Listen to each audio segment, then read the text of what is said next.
And we're live. We are live. And there's 0 people watching, so we're off to a stellar start. Normally they're like waiting in the wings. They're out there with all their. Now we got 7. Partners. We got 7 right off the hop. Look at that. Hi, everybody. I predict cardboard head guy. First one to say something. He usually is. If it is you, cardboard head guy, let us know. Welcome, everybody, to the weekly Wednesday. We lost 1 viewer already. Geez, we've only been on like 43 seconds. They were expecting some other faces. I guess, eh? Sad. Welcome to the weekly Wednesday live from my basement. Not Glenn's anymore, but I kept the name, so take that, Glenn. And he's fine. He's fine. Happy Valentine's Day, everybody. Trevor's asking, is it furry handcuffs night? It is always furry handcuffs night. They don't even have to be furry. Whatever kind of handcuffs you got. Ooh.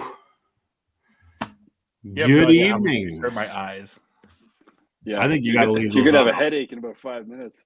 You got to leave those on the whole night, man. Hey, Mr. Sanctuary's here with Trevor. Right on. So it is Valentine's Day. And Jason and I are old married men, and our wives don't really care that we blew off dinner to hang out with our YouTube buddies. And Alex is a bachelor tearing it up, so he's taking a night off of tearing it up. And Sam's probably tearing it up. That's why he's not here. So yeah, the local youth group. I guess, eh? That sounded terrible. I didn't mean youth group, just local church group. That never mind. I'm sorry. Sam pulls up in his white van with some candy for children. Oh boy. Yeah, I can't read with these on. That'll give you a migraine pretty quick. I'd say, yeah. Yeah, those glasses are pretty Elton-y. I had somebody at work call me that today. I felt good about it. You actually go into work? I can just get the sense you just like work from home and you're jumping on live streams that you're supposed to be working. Yeah, usually. No, a couple days a week I'll go to the office, let them know I still work there, that sort of thing.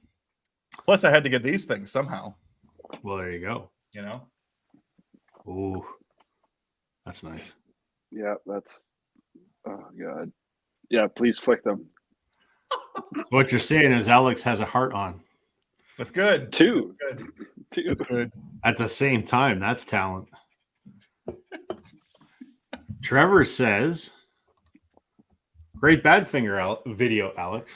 Oh, hey, thanks, Trevor. Yeah, Steve and I yesterday recorded and it posted today a sort of a ranking and sort of conversation about the great band Badfinger. So that posted on Steve's channel earlier this afternoon. And yeah, it was just a really good conversation. Love that band and just want to get them out there more and for people to kind of hear and learn more about their story because it's just terrible, but they were just such a good band. So formerly the Ivies, if I recall correctly. Correct.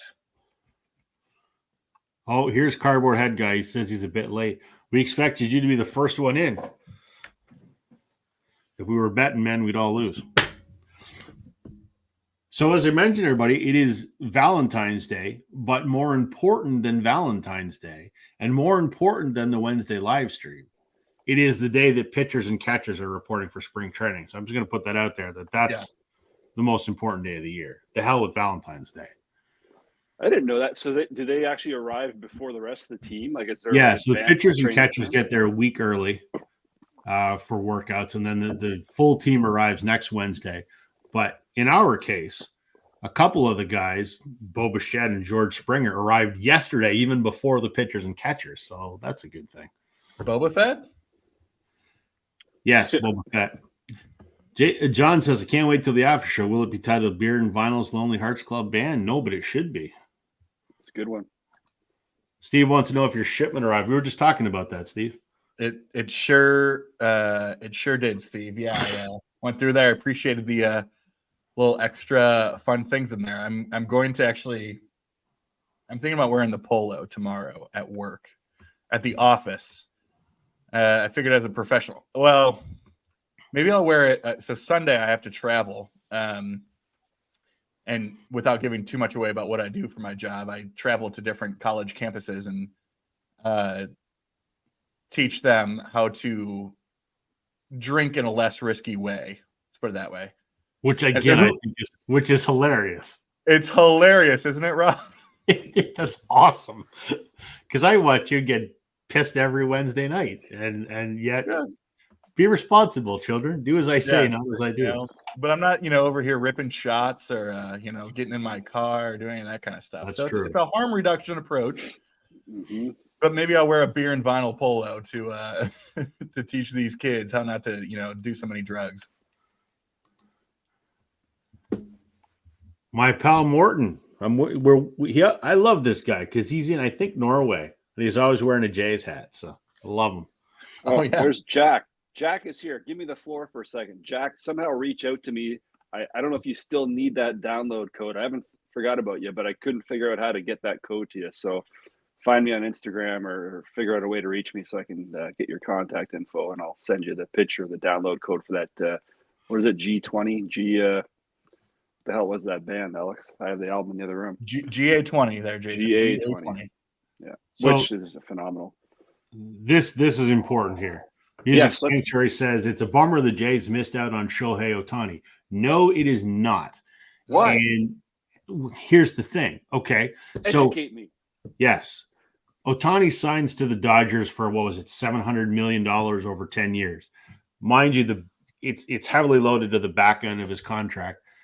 I would not want our team to be saddled with, arguably almost $750 million for the next 10 years.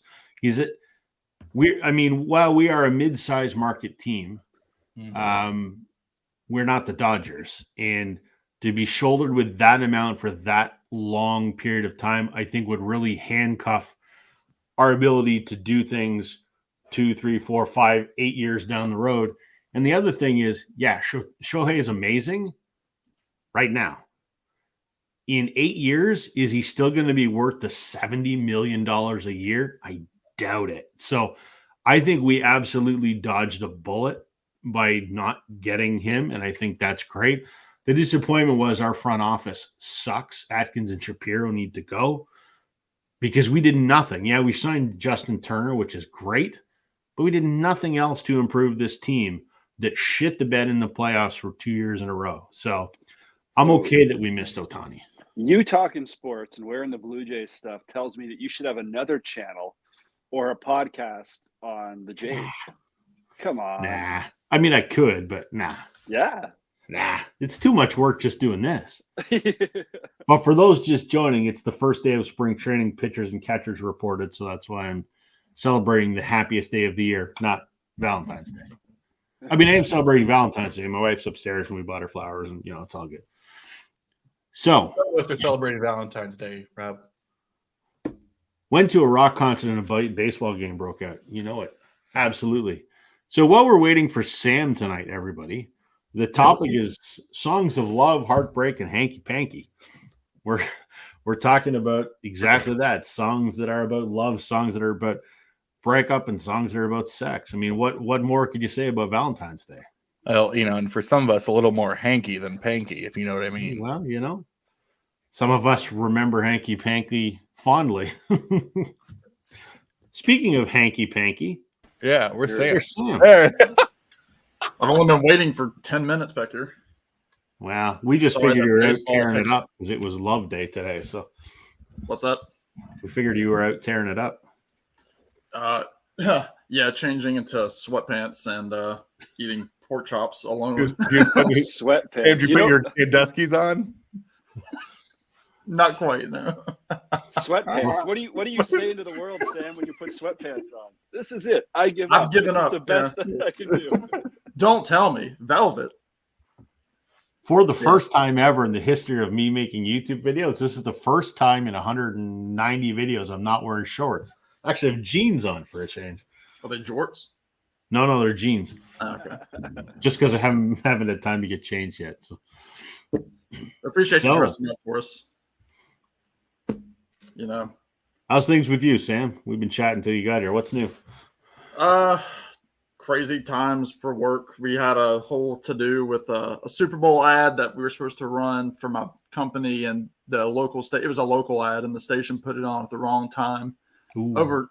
over 30 or 35 minutes early before the game started. So that was a whole mismatch of information that the owner of the company was not happy about. So Don't blame them.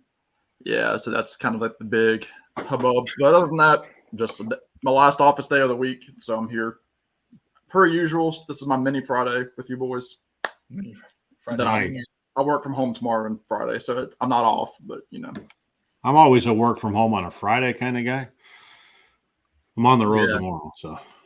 And we're getting a snowstorm tomorrow. We've had no snow for a month. We're getting a snowstorm tomorrow. we had 60 degrees today. Jeez. Cardboard Head guy.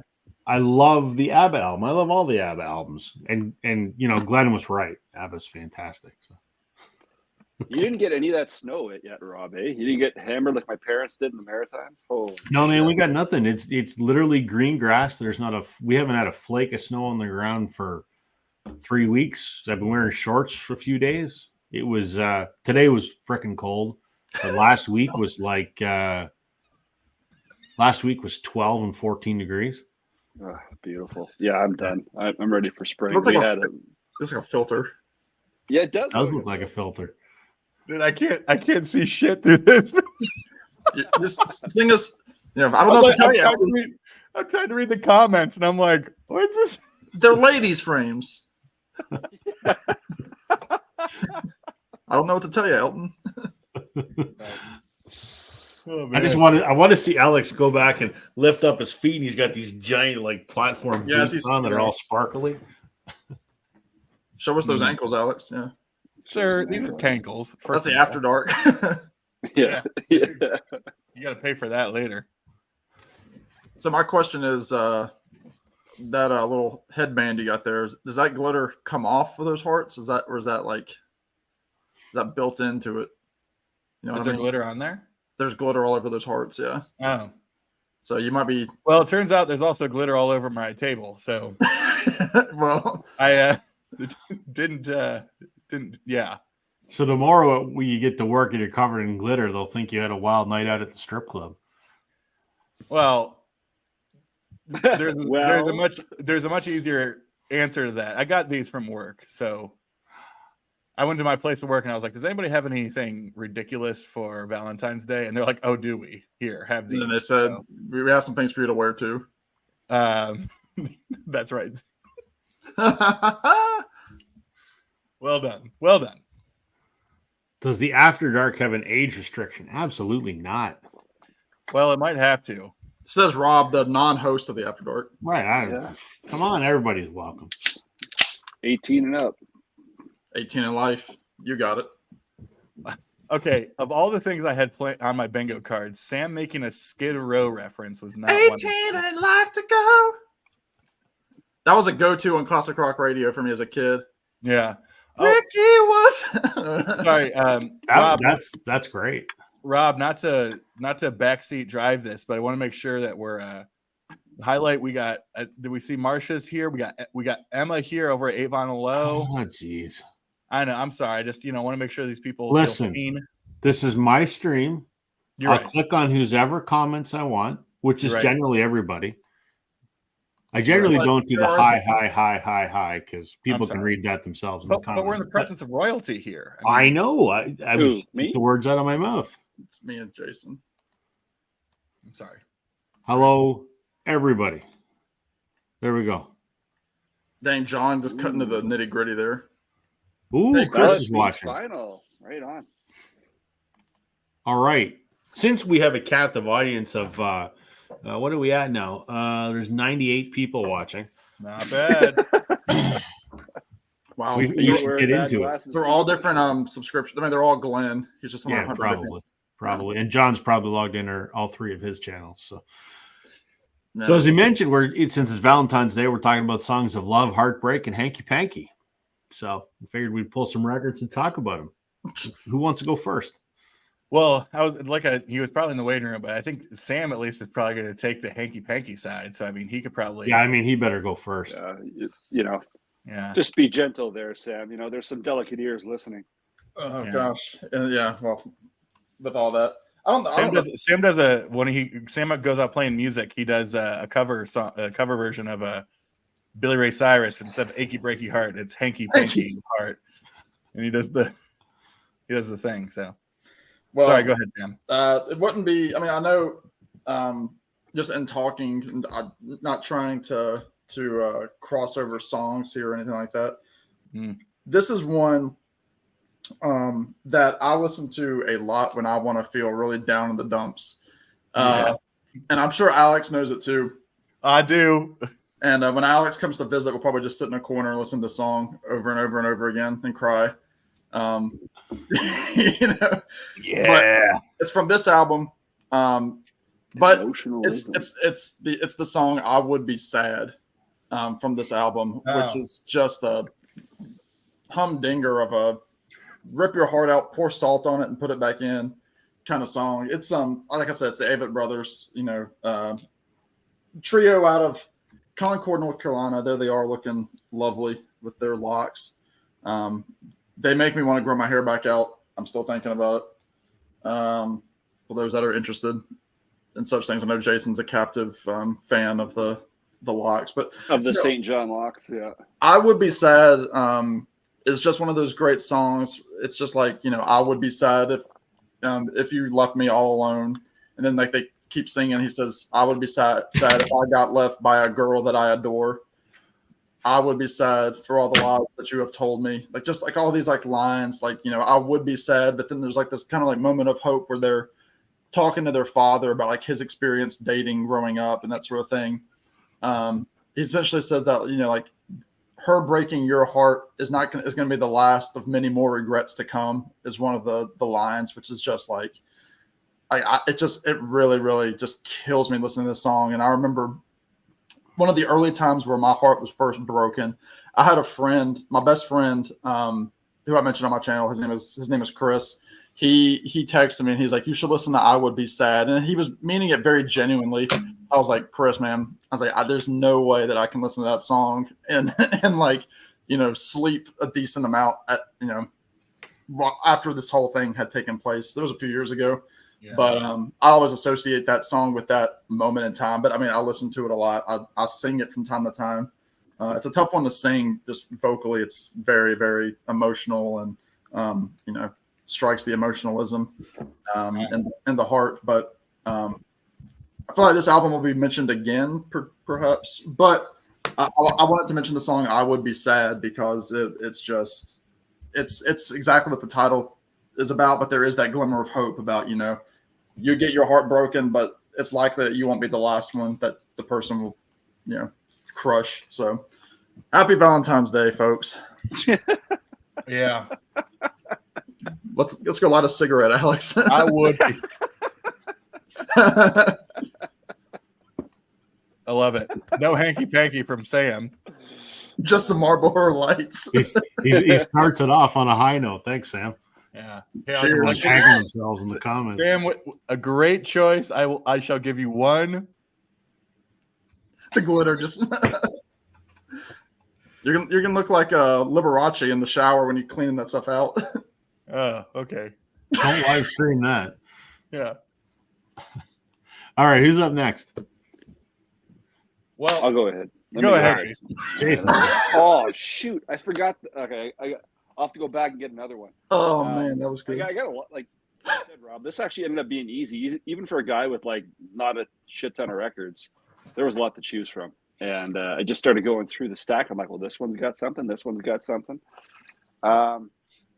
I don't know where to begin here. They're all like, a lot of these are real surprises. When I pulled them, I'm like, actually, you know what I'm going to do? I'm going to pull this one first.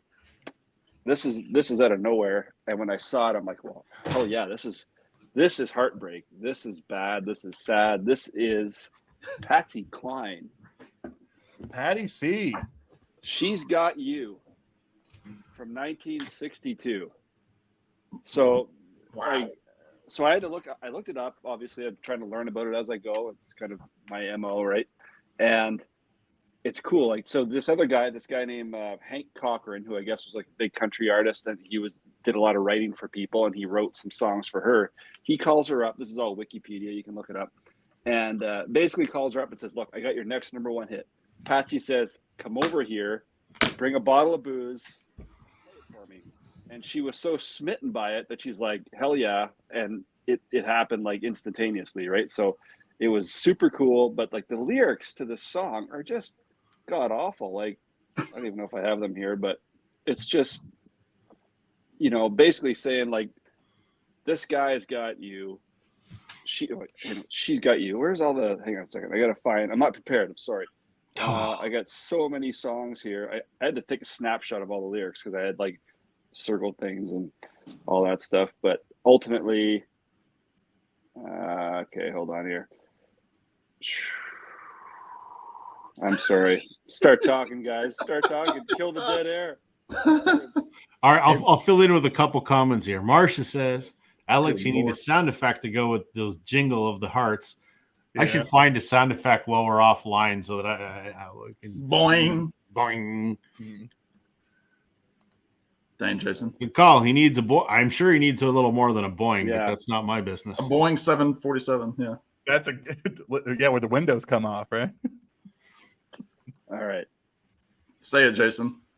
I've got the records we used to share, and they still sound the same as when you were here. The only thing different, the only thing new, I've got the records, she's got you.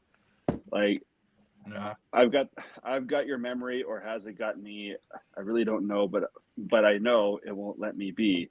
I've got your class ring that proved you cared, and it still looks the same as when you gave it, dear. The only thing different, the only thing new, I've got these little things, she's got you. Like, holy shit. Like, you listen to Patsy sing that song, and you don't have a dry eye at the end if you're actually listening to that song and the way she sings it. I think that's a brilliant Sad Bastard song, and I'm all about the Sad Bastard songs. That should be the name of your second channel. Sad Bastard music. That's what I specialize in.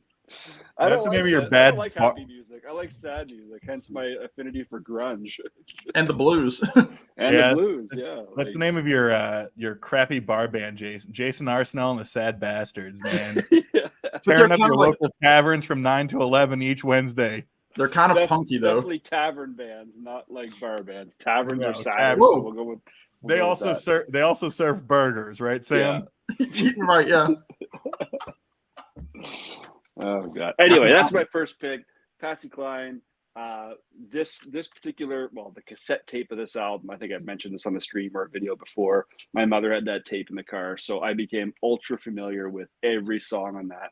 And that song is just ingrained in my mind, despite me not having the lyrics off the top of my head, but whatever. Yeah. Anyway, there's number one. Spoiler alert, they're all Sad Bastard songs, but I'll give one boing for Patsy. What? Hold on a second. Do that again, Alex. Hold on. I got a sound effect here. Hold on. Tune it up. Wait a second. Hold on. Oh, come on. How's that? Okay, be ready for the next one then. All right, I got it queued up now. Hold on. Oh, God. All right. Alex, you want to go next? Yeah, so I spoiler alert for all the fans out there watching, I have a video that should be uploading here. Well, it probably won't upload during the stream because of course the stream is just, interrupting all of the connection. So it's probably going to upload sometime later tonight, but I decided to do 33 heartbreaking records or heartbreaking songs for Valentine's Day. So I have a list, and it's from 33 different albums. So I have 33 records over here, so it's just a matter of which one I want to go with. But I guess maybe we'll go with the theme of artists that aren't shown as much. So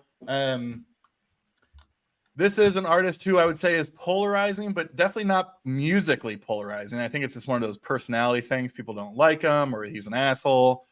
And I think they will hold that against him in terms of his musicianship. I know Sam is a big fan of this guy. But to me, this is my favorite sort of era of his. And I think this song, which is probably my favorite song of his, and I think it's just a perfect metaphor for a doomed relationship. But the record I'm showing is Where the Light Is, this 4 LP live set from John Mayer.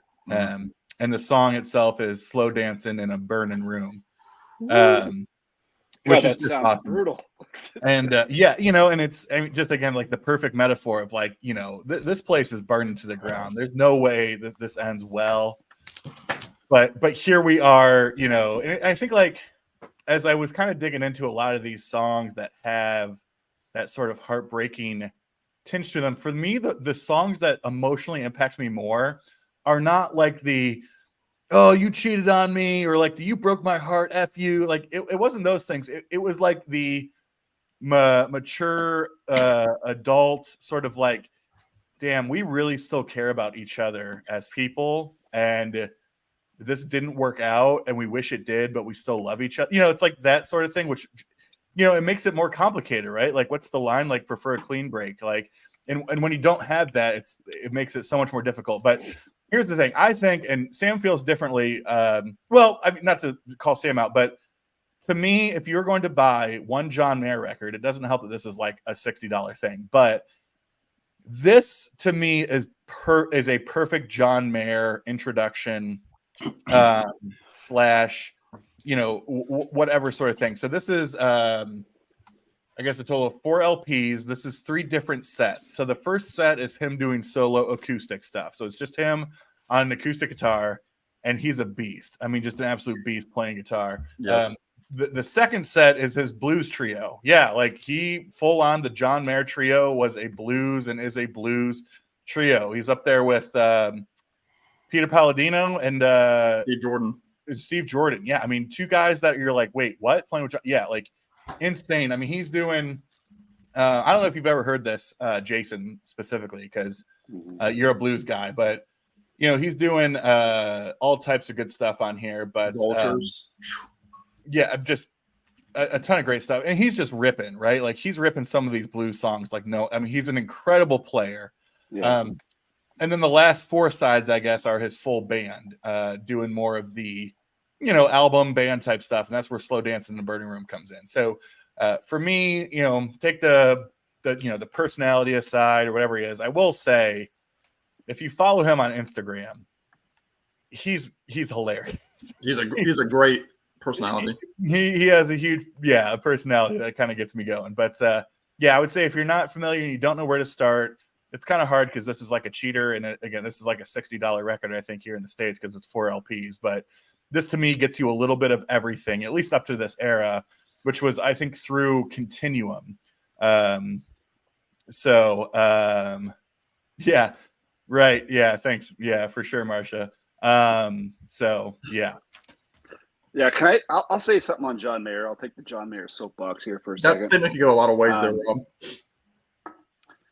It's interesting. Like I remember when I started getting into music, it was around like, it was before Napster, but basically the Napster LimeWire phase comes out, and I'm heavy into Dave Matthews. So I'm heavy into like acoustic driven songs, and John Mayer comes out. I'm not sure if you guys remember the name Howie Day.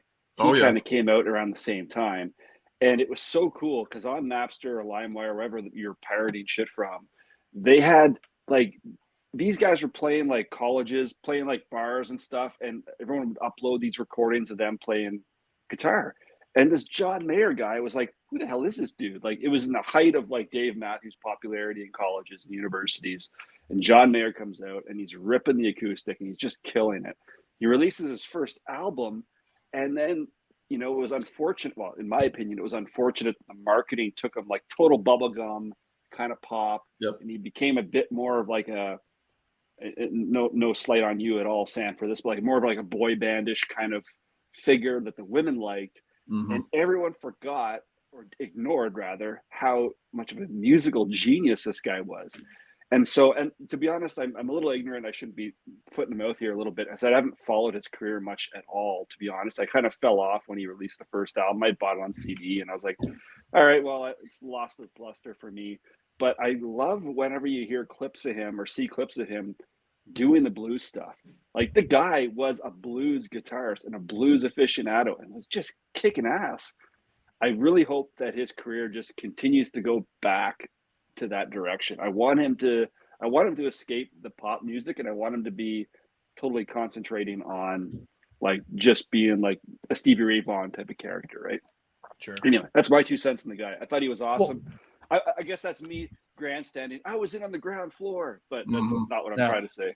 He didn't. I remember me and my buddy more so was a big follower of him and bought all his later stuff. And like, it was interesting because, of course, like we just want to see him go up there and rip or do the stuff he's doing with Dead and Company or, whatever. But there was like an article and kind of what you're alluding to where he was like, as much as I love doing those things, there's nothing better than writing like a good pop song that people like and sing to. And yeah, I mean, the fat trash in Columbus hates that, but who am I? Because everybody else loves it. So I'll just, I'll fly a kite or whatever. So, but yeah, I get that for sure. For sure. All right. I'm up now. And so my heartbreak song, not my personal heartbreak song, but the song that instantly came to mind. I know there are fellow panelists that are going to appreciate this. Speaking of assholes, by the way, this guy's an asshole. Let me quote a few words from said song about a relationship that is no longer. It says, Oh, God. I called you last night in a hotel. Oh, my gosh. Everyone knows, but they won't tell. But their half-hearted smiles tell me something just ain't right. Where are we going, Sam? Where are we going, Sam? Sam, where are we heading? We're going. Oh Get the church. We're heading to church.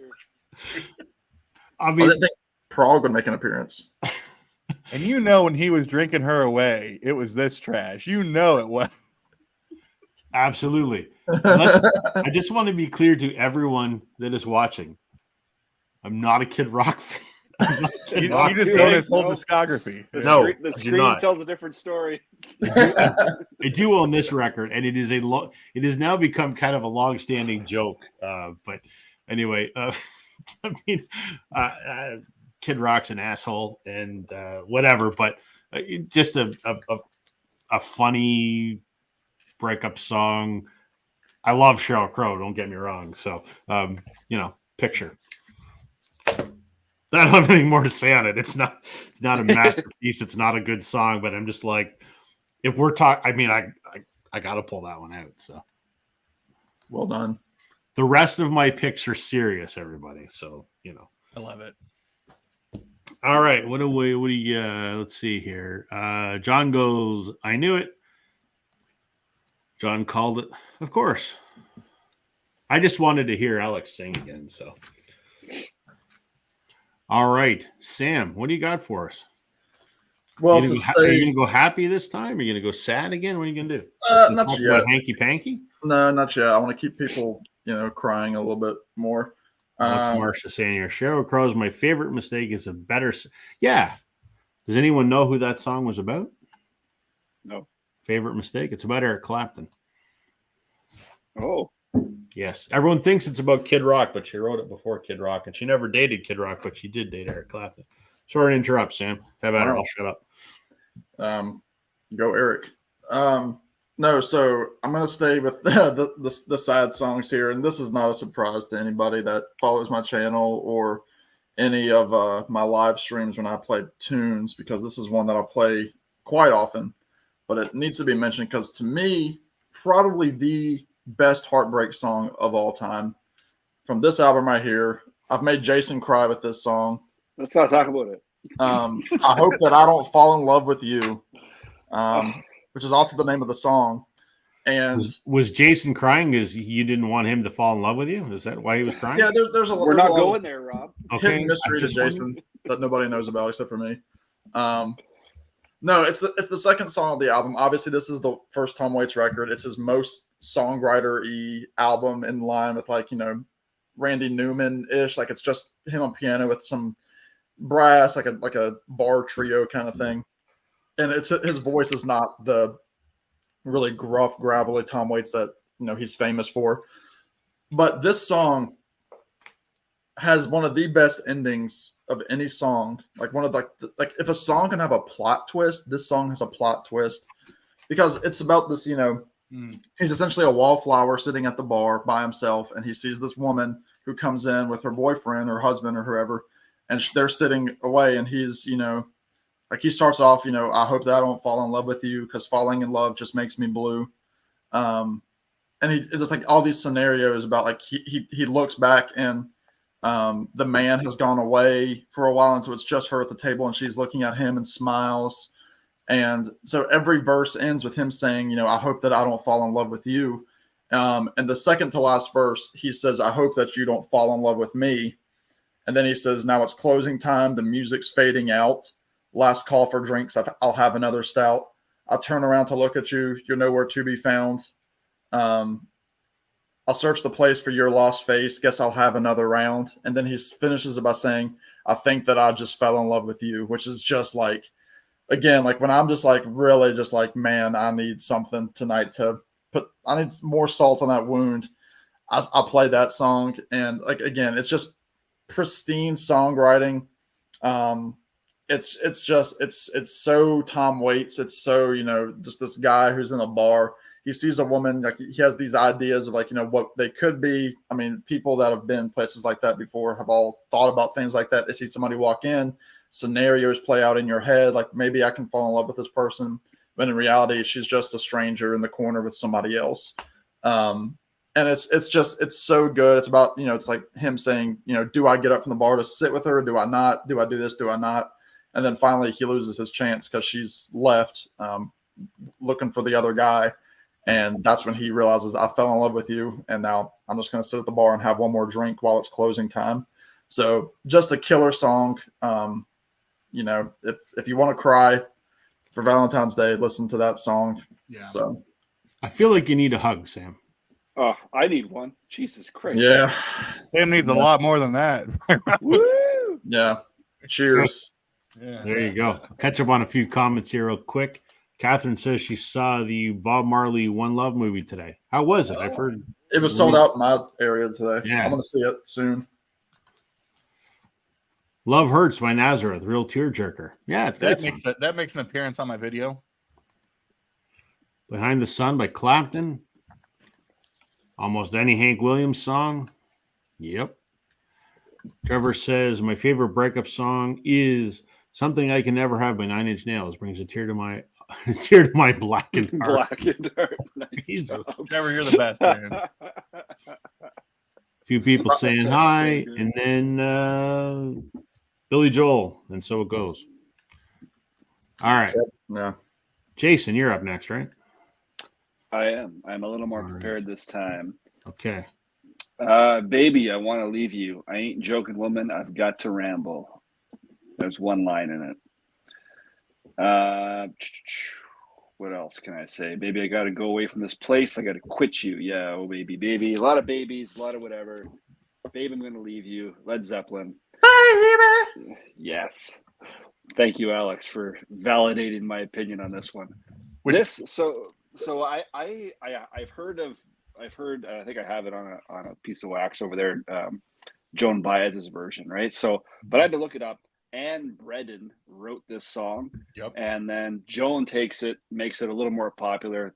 It's Joan's version Zeppelin hears, and Zeppelin adds to it and changes it up a little bit. Just say, babe.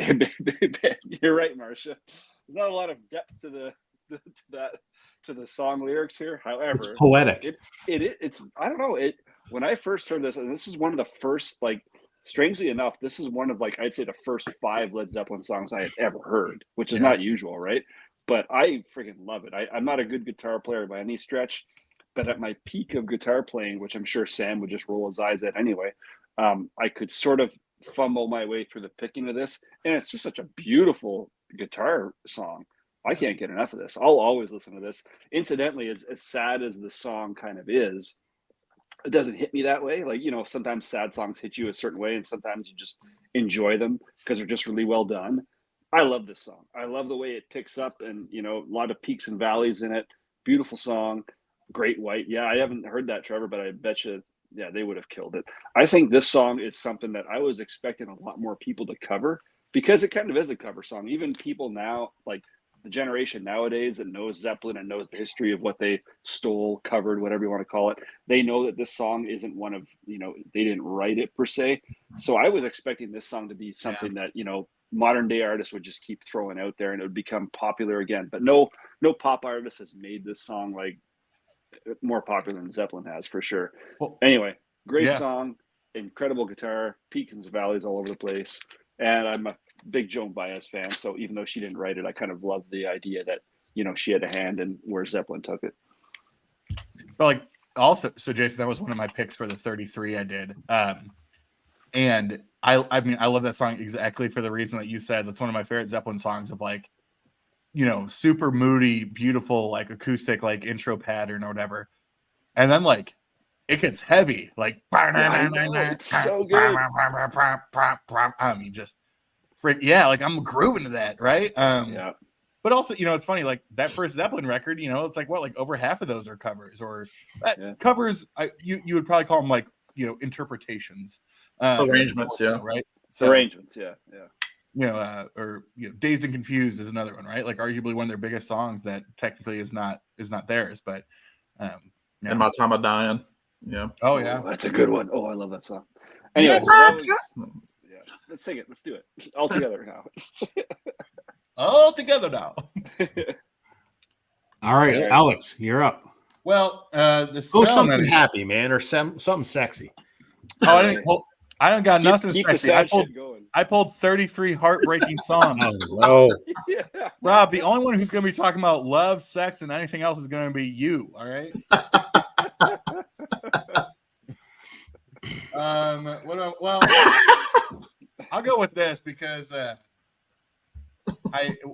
really excited for this video to post just because I felt like I was like in the zone in this video of there was a couple of mix-ups, just like you're just rolling through these like 33 tracks and you're like remembering the lines and it's like Sam was just going through like the lyrics in his head and you sit there and you're like, wait, I've heard this a billion times, but how does it go again?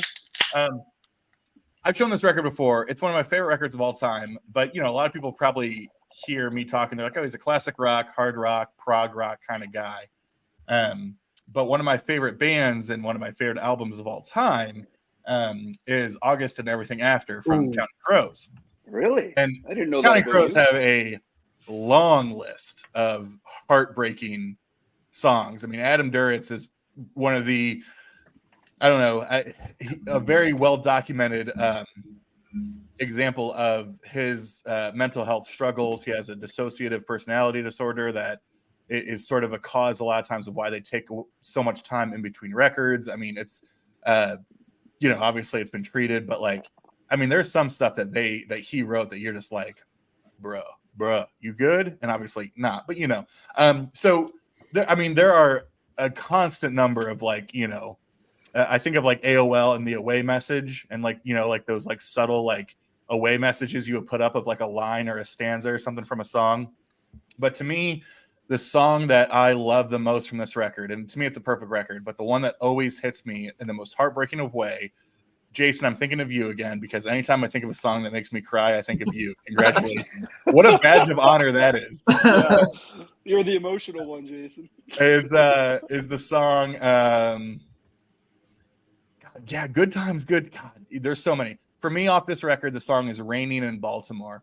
And the line that just will always stick with me so much, and a lot of it is obviously how it's delivered and musically, because it's just the whole song is just him at a piano. Is there are things I remember, there are things I forget. I miss you. I guess that I should. 3,500 miles away, but what would you change if you could?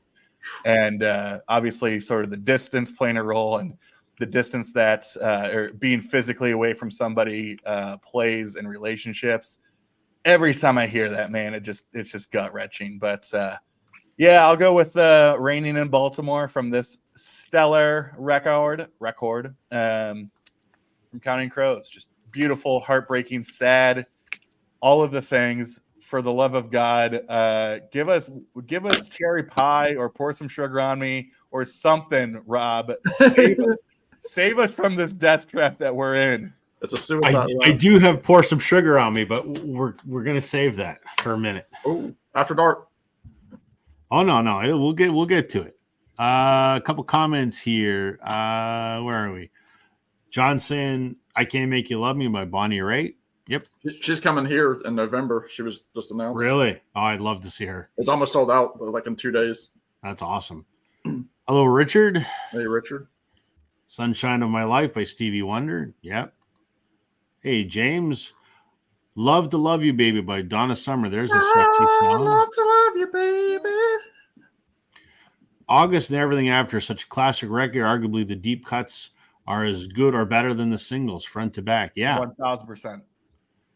Nice take. Good take. Brick House, Mighty Mighty. Okay.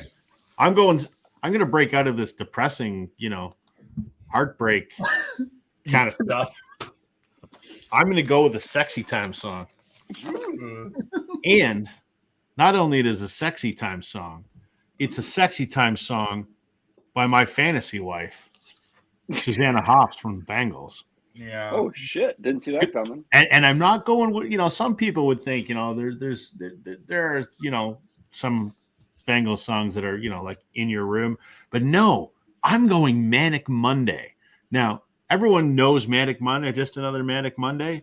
The song is about the lead character in the song being late for work. And why is the lead singer late for work? Let me quote the lyrics from the bridge. Of all my nights, why did my lover have to pick last night to get down? Doesn't it matter that I have to feed the both of us? Employment's down. He tells me in his bedroom voice, come on, honey, let's go make some noise. That's a sexy time song. Nice work. And it's Susanna Hoffs. So, well, and that's a Prince song. It is, yes. Which the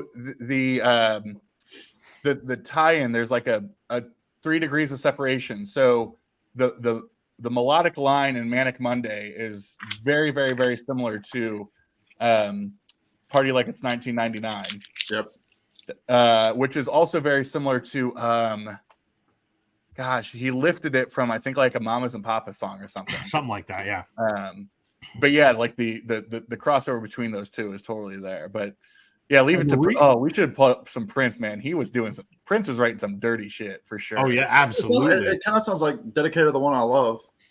Well, and the reason that he wrote that for the Bengals is Prince was in love with Susanna Hoffs, but she didn't want to have anything to do with that. But they were so honored that he wrote the song for them. So there we go. Let's some more stuff that's not so depressing here, fellas.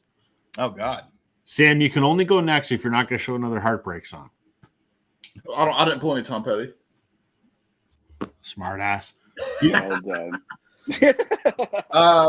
Let's see. No, I'll pick this. Give something happy, Sam, or something sexy. Sure. It's one of those. Let's do this one. I pulled one. I got another one here. This is like one of those like super sweet songs, like just like you, Sam. It's sweet. This is the time of year. It's Valentine's. All of the sweets. Like Bosco, like a chocolate Bosco syrup. This song right here, Tupelo Honey by Van Morrison. Yeah, there you go, boys. This was the song. This is like Van Morrison's family album.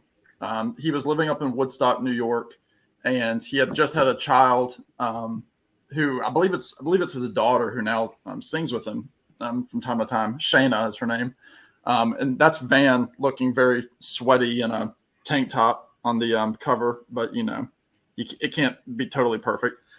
It's sexy time. There you go. Yeah, if Van Morrison could be sexy, this isn't it. But there's Van with the gut hanging out, sitting on the fence. But it's got again one of the most like bow chicka wow wow kind of songs here with Tupelo Honey. The whole chorus is him going, she's sweet as Tupelo honey, she's an angel of the first degree, and then you have she's an angel. So, but it's just, and then he says it's just like honey babe from the bees. And Tupelo honey is supposed to be like sweeter than normal honey that you get, and it's just to kind of go with the Manic Monday theme in terms of, melody, Van Morrison's the first person to tell you that he essentially plagiarizes his own songs. So melodically, this song works with two other Van Morrison songs that I know of, one of which is Crazy Love off of Moondance. Melodically, it's almost exactly the same. And then he does a song on his album, Hymns to the Silence from 1991, which has the song Why Must I Always Explain. So all three of those songs have the same melody kind of thrown into them. And it's just one of those songs. It's, what people call a baby making song. It's just pure Van Morrison. The horns are fantastic. The melody, it's like, I think it was Bob Dylan that said Tupelo Honey sounds like a song that's always existed, and Van Morrison just pulled it. Like Van Morrison brought it to the forefront. And there's also a clip that I'd never seen before of it looks like it's like an early morning on a tour bus or something. It's Robbie Robertson and Martin Scorsese and a few other people that are on this bus, and they're about to leave. And Robbie's like, I just got to show you one more thing. He's like, there's this new record by Van called Tupelo Honey. He's like, you need to listen to it.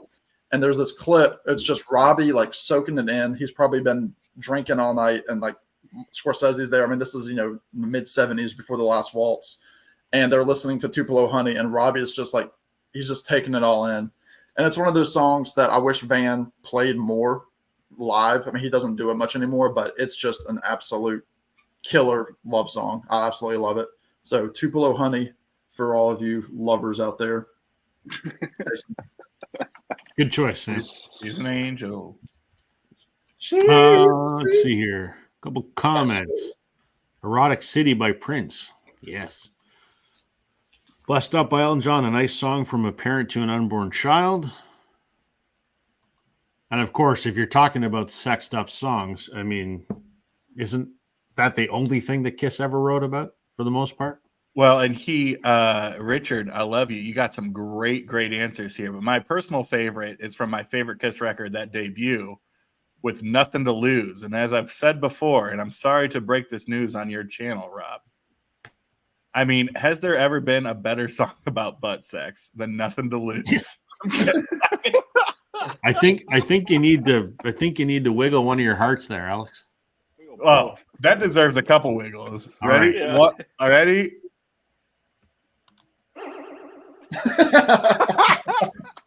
The delay. God. High tech here, folks. I don't know what to tell you. What's the line? She let me through the back door, but I tried anyway. Yeah. So good and so terrible. Call My Name by Prince. Good stuff. Yes. All right, Jason. Okay, pretty obvious. You have one, the maybe. floor.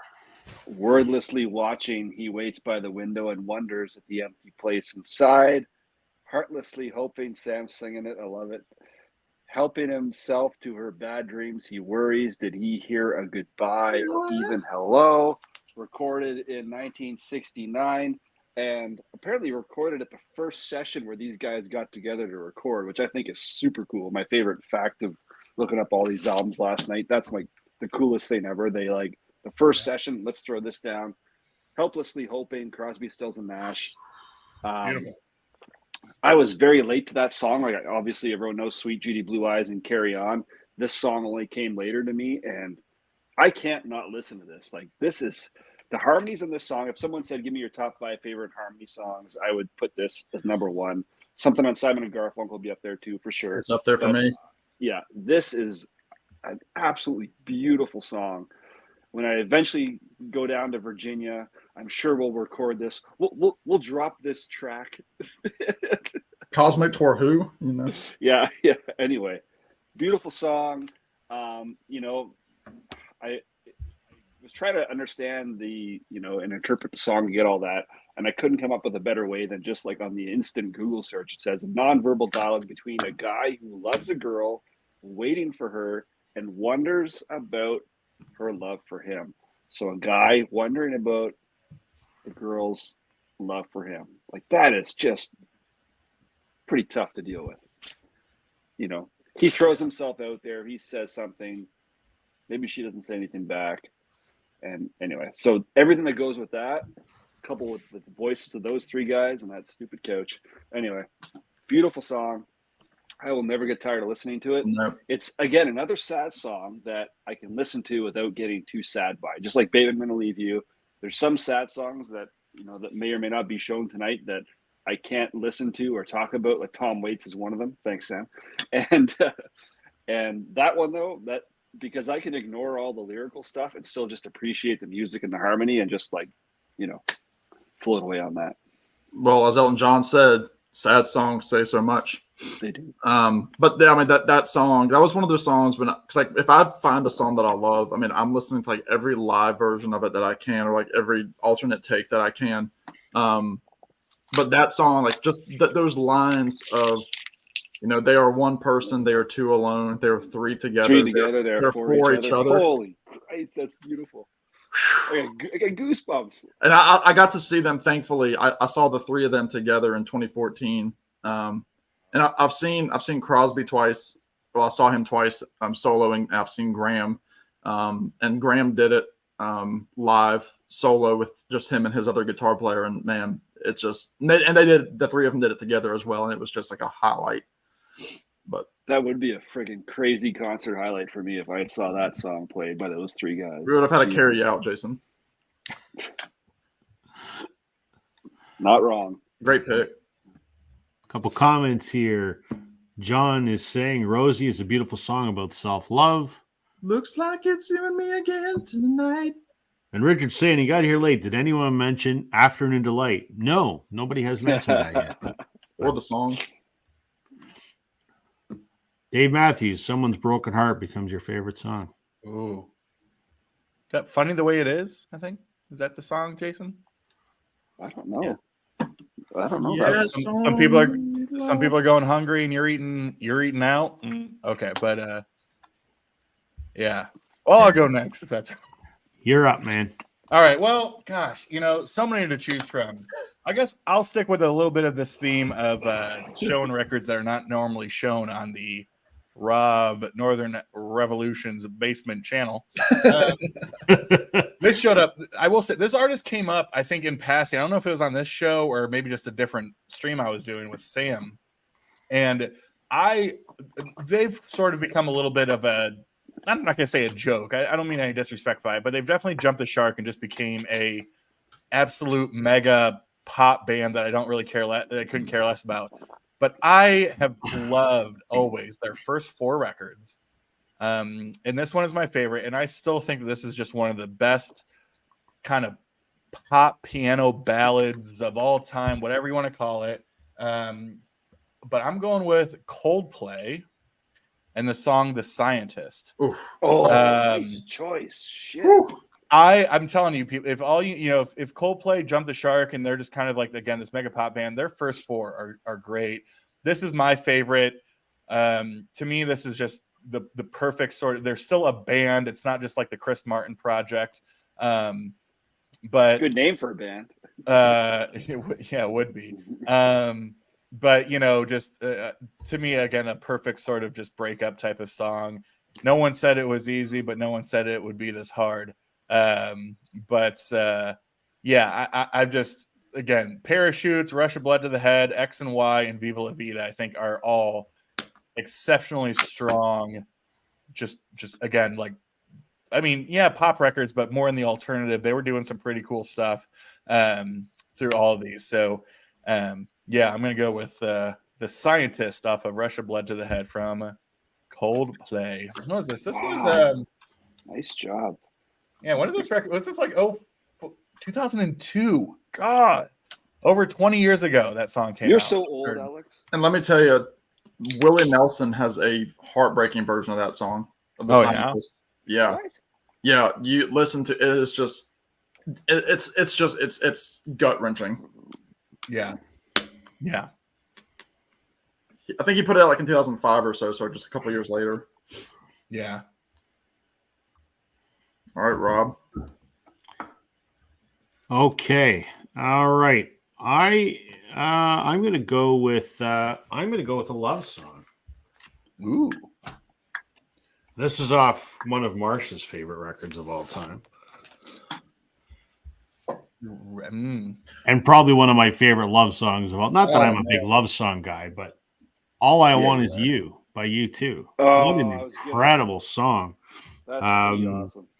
You know, it's you say you want diamonds on a ring of gold. You say your story to remain untold, but all the promises we make from the cradle to the grave when all I want is you. Ah, what a just this song. It's funny. This my wife and I were chatting about what records I was going to show tonight, and I said I gotta go with All I Want Is You. My wife is the biggest U2 hater in the world, and she goes, "Yeah, you got it. It's one of the best love songs ever." I love that song. It's phenomenal. I played that my last time I played live. I played it for the first time live in front of people. It was received. That's good, man. That is an example of a song that I don't want to listen to anymore because I know how awesome it is and it's powerful and it's definitely a kicker. You know what movie that song was featured in? Take a guess. Anyone know? No. That was in a movie whose title I can't remember. I love that. Well, I that's love a great that. I piece love of that trivia, movie. man. It crushed it. Man, good. Shit! I shouldn't have said anything. That is, oh man, it's about a pandemic before the pandemic hit. It's Matt Damon. It is, oh, for Christ's sake, guys, help me out here.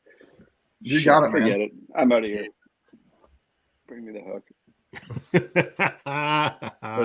was this Outbreak feature? Contagion. Contagion. Oh, you should have said that. Yeah, I love that movie. Yeah, at the very end, when he plays that for his daughter to dance with the guy at the fake prom, right? And he's, missing his wife who obviously died or whatever. But what a friggin' impactful song. Good choice, Rob. Holy shit. I hate that movie. I remember my wife and I decided to watch that during the very first week of lockdowns in the pandemic. It's like, probably not a wise choice of a movie, but yeah, probably my favorite love song of all time. So, not that I have a giant list of love songs, just whatever. But all right, Sam, what do you got? Let's see. Where am I going to go? I'll go with this. This is one that I showed during for Mike MGK Boston's contest where he was wanting us to show wedding songs, and I've said that this is the song like that I want at my wedding. Now, my non-existent future fiance will have to agree with me, but it's going to be from Odyssey and Oracle. The song "This Will Be Our Year," short little 2-minute sunshiny pop song. I just think it's a beautiful song. It's kind of like Baroque pop. And actually, I get to see the Zombies for the second time next month. And I know that they always do that song. So I'm really excited to see that again. But just Colin Blunstone's vocals on this are just so like sweet and like it's just like the perfect love song. Like it just starts with him saying, "The warmth of our loves, like the warmth of the sun. This will be our year. Took a long time to come. Don't let go of my hand. We've only just begun. This will be our year. Took a long time to come." Just fantastic. Yeah, thanks, Chris. It's one of those songs, and I'm pretty sure even Colin sang it at his daughter's wedding like 2 or 3 years ago, which is kind of cool. They're like, "Hey, Dad, can you sing this song that is played at a ton of different weddings?" And actually, to bring Dave Grohl into the mix, Dave Grohl and the Foo Fighters actually covered that song for an EP a few years back. Well, actually, it was over 10 years ago, actually. And so did one of my favorite like YouTube sensation groups was the group OK Go. They were the ones that had like the big treadmill video, like 20 years ago. Here it goes. They do a really cool version of "This Will Be Our Year," and it's been covered by a bunch of other people. It's really become, this album has really influenced a lot of modern indie artists. But that song in particular is just like this beautiful little, again, sweet tune right before like the darkest song on the record, which is called Butcher's Tale, which is about like World War I, war victims essentially. But it's just a perfect little love song. I love it. It's going to be at my wedding at some point. I don't know which part of the wedding it would be at, but it has to be at least on the playlist. So This Will Be Our Year by the Zombies makes the list. Oh yeah, that's cool, Sam. That's great. That is cool, Sam. It's just a great pick. I hate that I don't know more about the zombies than times of the season. I know I have to get on that, but You do, Jason. Consider they only have like from their classic era, they really technically only have 2 albums. That one and then Begin Again. I think that's what it was called. Begin Here, Begin Again. So, and then a bunch of singles. Yeah, what had She's Not There on there? That was the single. That was a non-album single. What? So it must have shown up on what, like an early comp or something? Well, yeah, I think because like there was an American and British version of that first record, so it might have shown up on. I have that, like whatever because it's on Parrot. Whatever, yeah, it's like I think it's just called She's Not There. My guess is that might be the name of the actual album itself. It could be, yeah. There were like 65, maybe. 64. Maybe if She's Not There. Maybe it might have been 65. Well, so let me phrase that. That might have been the album year. Yeah. If they took that and made it a comp, right? Yeah. Good time. All right, Jason, you're up.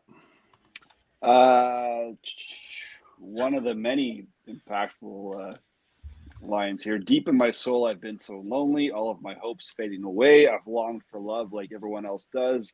I know I'm searching after today. Released in 78. It was the 3rd single off the album. It was actually recorded in 76, but the artist was like, it doesn't quite fit with the album, so we'll hold off. Background vocalist Vanetta Fields, who is a background vocalist on so many bloody artists. I recognized her name. I looked into it. Like Pink Floyd is one of the more prominent ones. Anyway, she's one of the background vocalists, is all over the place. Vanetta Fields, look her up. Super cool. Anyway, we've got tonight Mr. Bob Seger, Unreal Song. And my point of reference for this, strangely enough, is I don't know if you guys remember the show or love the show, The Wonder Years. Wow. But The Wonder Years, I was all in on from day one. Even when I was much older, I rewatched the whole bloody thing again. And the 2 main characters, Kevin and Winnie, they finally kind of hook up in the end or whatever. That's the song that's played. We've got tonight Bob Seger. It is just unbelievable. What a friggin' song. What a ballad. What a story. Just, you can't put that down. And anyway, I don't know what else to say. Like, everyone knows that song. The lyrics speak for themselves. 2 people that are like, you know what? Here we are. Let's do this thing. I'll still be looking for love after the fact, but right now I just need someone. I need someone with me and here and now. Yeah, you're right, Chris. Like, you know what? And I feel like I need to do an actual video just on Bob, because of all the artists, like when I started collecting records, they were the most readily available. So I have like 5 or 6 Seger albums, and all I ever knew before was just like the major hits. And then I bought the albums because they were cheap, usually beat up, but still decent enough. And I'd listen to the whole album. And I'm like, holy shit, this guy is actually really awesome. He's got a lot of depth and soul, hence the Detroit connection, right?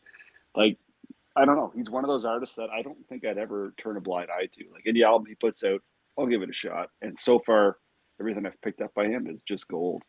Yeah. Thanks, John. That's nice of you to say. He says we're having a great show. FBA's joining us. Hey, What's up, man?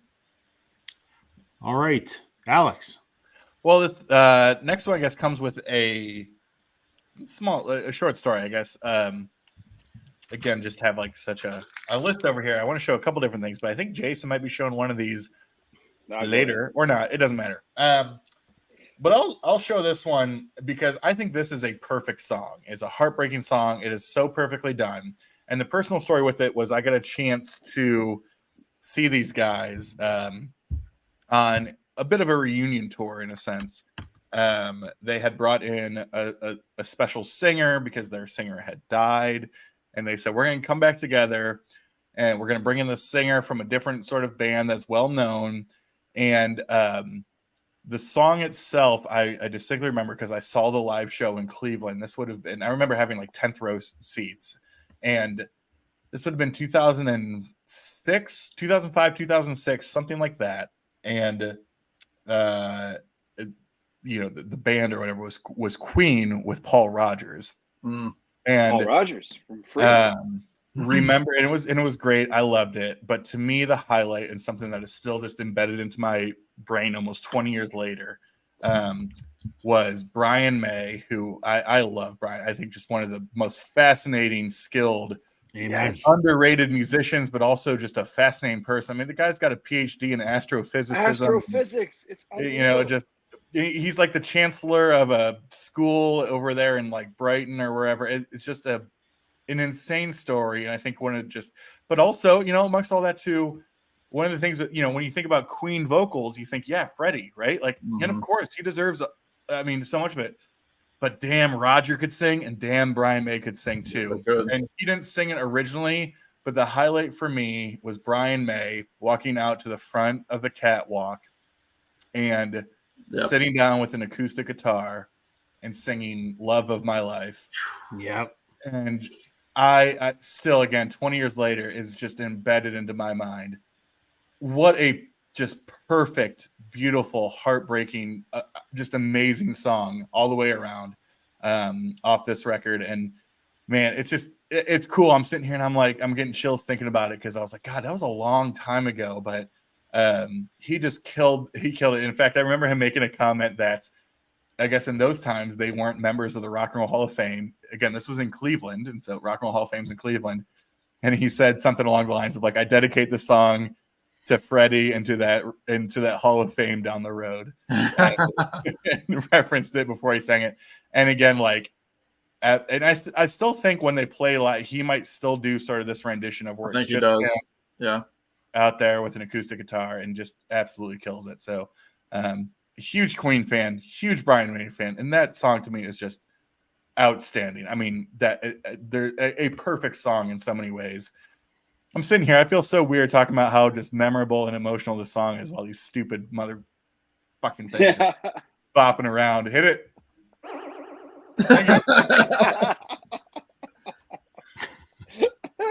Love of my life, you've hurt me, you broke my heart, and now you leave me. Whoa. Bring it back. Bring it back. Oh. Don't take it away from me.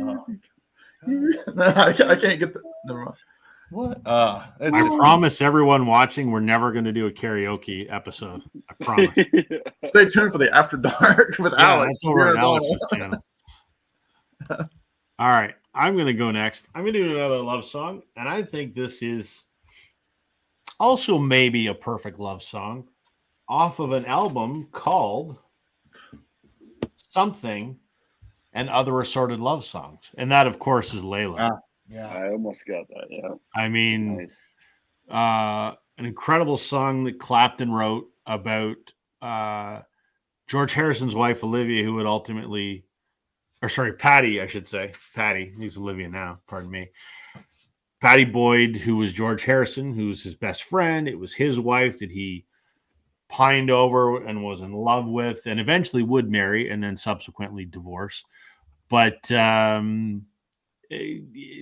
what an incredible song about, pining for someone and Layla, you got me on my knees begging, darling, please. He's just pouring his heart out to this woman, and what a perfect song. And damn it, a hell of a guitar riff, guitar solo at the end too. So Layla. Can't have a love song discussion without talking, at least mentioning that album. So, well, and there's so many great songs on that record too that are not Layla. You know what I mean? That fall in that same category, of right? course. Bell Bottom Blues and just all that stuff, right? It's a damn good record. All right, let me make myself small here. There we go. Velvet by Norwegian band Savoy. Marsha's Legacy is suggesting that we add sound effects. Her skin is like velvet, her face cut from stone, her eyes, when she's smiling, will never reach home, but hear how she sings.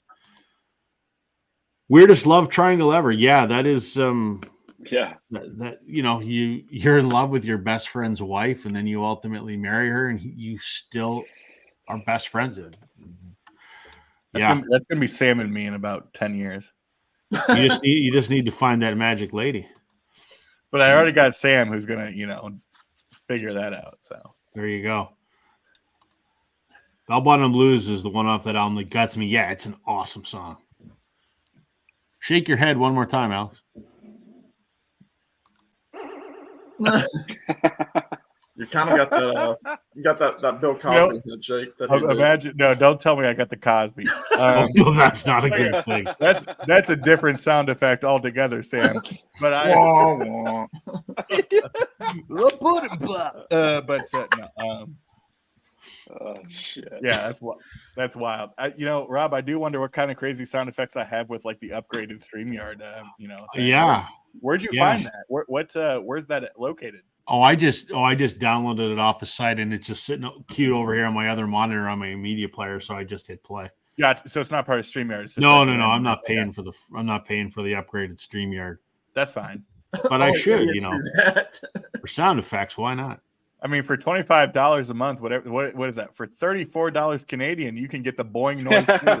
It's like maybe I'll just keep doing it this way. I would. Good enough. I should have a whole panel of them queued up over here. Anyway, we're going. What are we on? Like round 6 here. Sam, you're up again. All right, back to the land of salty. Oh, he's gonna make us sad again. Come on, Sam. Hey, that's just. Hey, that was part of the theme. We like sexy time, Sam, better. Rob, who does? You. Anyway, carry on. All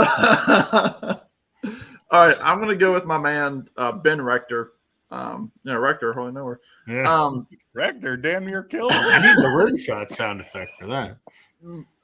So there's a song on this album which is probably my favorite by his. Tag on you. This is his album called Magic, and there's a song on here that I kind of discovered like at the right time in my life called Sometimes. And it's essentially about this guy, like he finds like, a picture of like, his old flame essentially. And he's like some stupid picture, something that I don't know, or I can't remember the exact wording, but he found some like stupid picture of like his past. And when he gets to the chorus, he essentially says, I still think of you sometimes. He says, don't worry. He says, don't worry your mind. I'm not crying at night. I just think of you sometimes.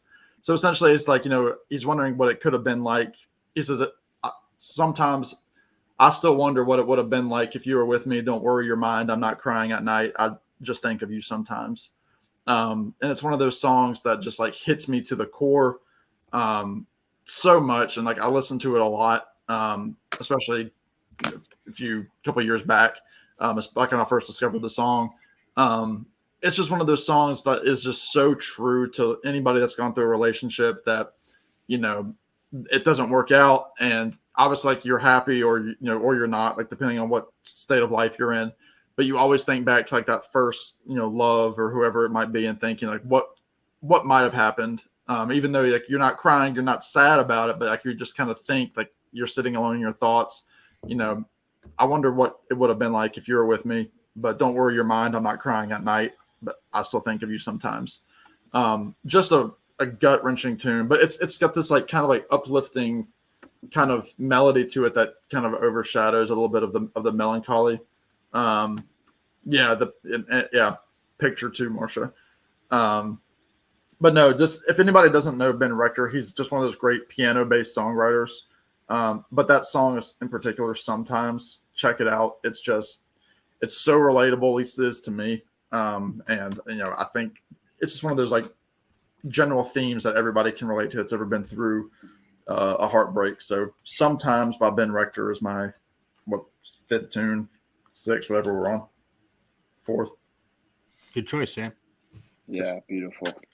I'll check it out. You should, Jason, and tell me when you're crying.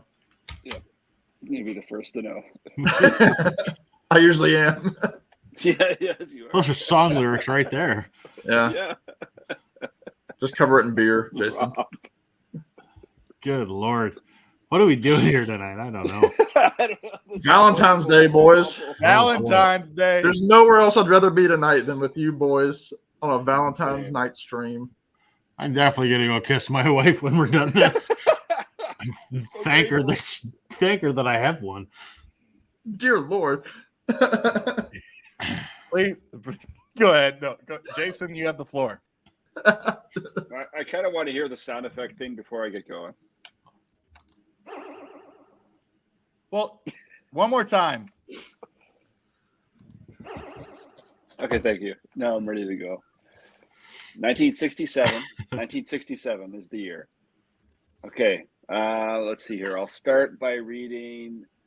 My friends keep telling me that you ain't no good, but oh, they don't know. I'd leave you if I could. I guess I'm uptight and I'm stuck like glue because I ain't never, no, the way that I love you.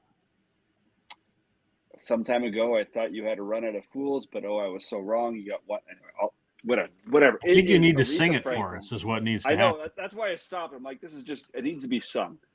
Aretha Franklin, her 10th album, but her first with Atlantic, and that was the single off the album. It was kind of what really kind of skyrocketed her a little bit. I don't know how you could listen to this song and with that voice not get emotional. Like, I'm not saying that you're not a human if you don't get emotional, but like, what a song. Like, she's talking about a guy who's not treating her right, and I'm not going to leave you because I've loved you and I love you more than I'll ever love anyone else. And she feels like she's stuck in that position. And sure, there's a lot to say about that, on a higher level, but at the end of the day, the way she sings the song and the feelings and the emotive that she's trying to convey is pretty damn special. And I can't get enough of this album. I spun it the whole thing through all the way last night when I was prepping for this because I forgot how much I love the album. Aretha Franklin, great voice, great song, great lyrics. I love the fact that, this was like her 10th album and she finally kind of broke out. Well, I love it. Like, I wish she had more success earlier on, but I love the fact that she had such a massive kind of, uptick this many albums in, it's kind of hopeful for artists that are like, trying to put music out there. And then you finally get someone as impactful as that gets the break. The break is later than it should have been, but she got out there. And that is the song that kind of took the album, skyrocketed the album. Well, Respect was, but like what a beautiful song this was, right? So anyway, Aretha Franklin, I don't know how you can listen to this album without giving this track a couple plays. Amen. Alex. Hold on. Well, now that we're on like round 7, Jason's had his chance to do this. Don't worry, Jason. I'm not doing the Pearly J, and most people won't know what that means, so you can still do the Pearly J. I didn't bring it out, but sure. That sounds like a real bad sex move. Or a really good one. First of all, real bad sex moves are the only moves I know. It's like a Cleveland steamer or something. Like the knuckle. I said that just for you, Alex, because I know you're in Ohio. Appreciate you. Okay. I appreciate you, man. This is an overly popular pick, but this is overly popular. So we're getting away from like, oh, this isn't shown much. This is overly popular. But I'm going to show it because I have a bone to pick, and thank you. I have a bone to pick because this has become one of the greatest records of all time. One of the highest selling records. Rob, maybe it's on your list. Who knows? Find another, whatever. But I do have a bone to pick because as great and as perfect as the record is, it could be better. And I've gone on rants on this before, and I'm going to go on a rant on this again. Because this whole record is like a breakup record, but whatever. But okay, Fleetwood Mac Rumors. Now, this is of course, the Jason audio file. If y'all don't know, Jason, he hangs out with the bigwigs about audiophile stuff. I haven't done that in a long time. This is the the double 45 pressed at Palace. This is the Kevin Gray cut, I think, right, Jason? You would know. It is. Now, right? Like, I am not saying this. An amazing record, a perfect record, all the different things. And of course, Go Your Own Way is one of the biggest hits of all time and a great breakup song. But you know what's an even better breakup song, Rob? And I'm going to swear on your channel. I hope that's okay. Have at her, man. We're swear friendly here. Fuck it. I will never forgive these motherfucks for not including Silver Springs. Silver Spring. The track is Silver Springs, people, and you left it off of here for what? I don't want to know. Are you out of your bloody freaking minds? This is why this album will always have like a sting in my tit, because it's like, it's perfect. It's perfect. I have nothing bad to say about this record, but I will always have this record thinking that y'all left Silver Springs out of this, which is my favorite. What is it? Well, Stevie Nicks. hold on, sir. You don't know what I'm about to say. This is After Dark material, but my Fleetwood Mac cover band was going to be called Flick Meatwood.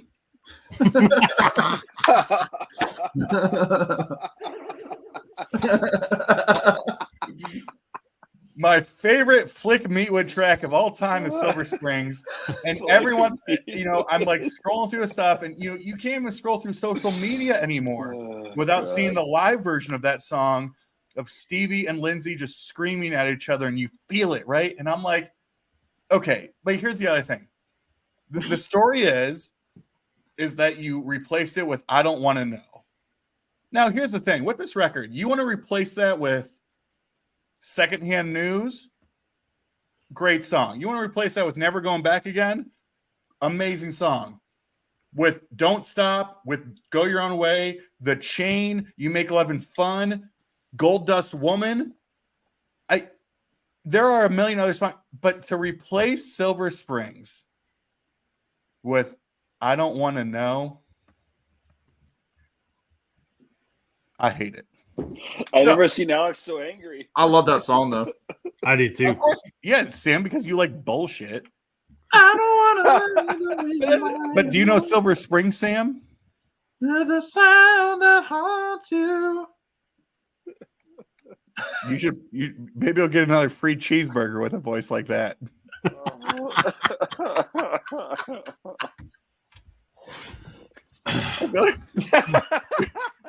We've hijacked Rob's stream. I'm sorry, Rob. No, it's all good, man. Rob, I know you love it. Would you agree or no? I agree 1,000%. Okay. 1,000%. And if I'm not mistaken, when they put out alternate rumors, I think it has Silver Spring on it, and it absolutely should. Because have the band ever commented on that? Like, it seems like a pretty popular opinion. Has there ever been any feedback? Like, have they ever said anything about that? Well, here's my theory. You got to remember, think, when did this album come out? In 77. Think like 15 years before. You think of the Beatles, and their strongest songs often were their singles, which were not included in albums. And I just wondered if maybe that was the record label's thinking, that Silver Springs is such a strong song, let's put it out as its own single. Maybe that was the thought process. I mean, it was the single for the album. So, yeah. Don't know. I think the other thing too is with this generation, well, with the current generation and millennials, which I am too, I think people have this is like next level weird stuff, but like I think people have prioritized the Lindsay Stevie relationship, and that has become number one, and then Fleetwood Mac music has become secondary, right?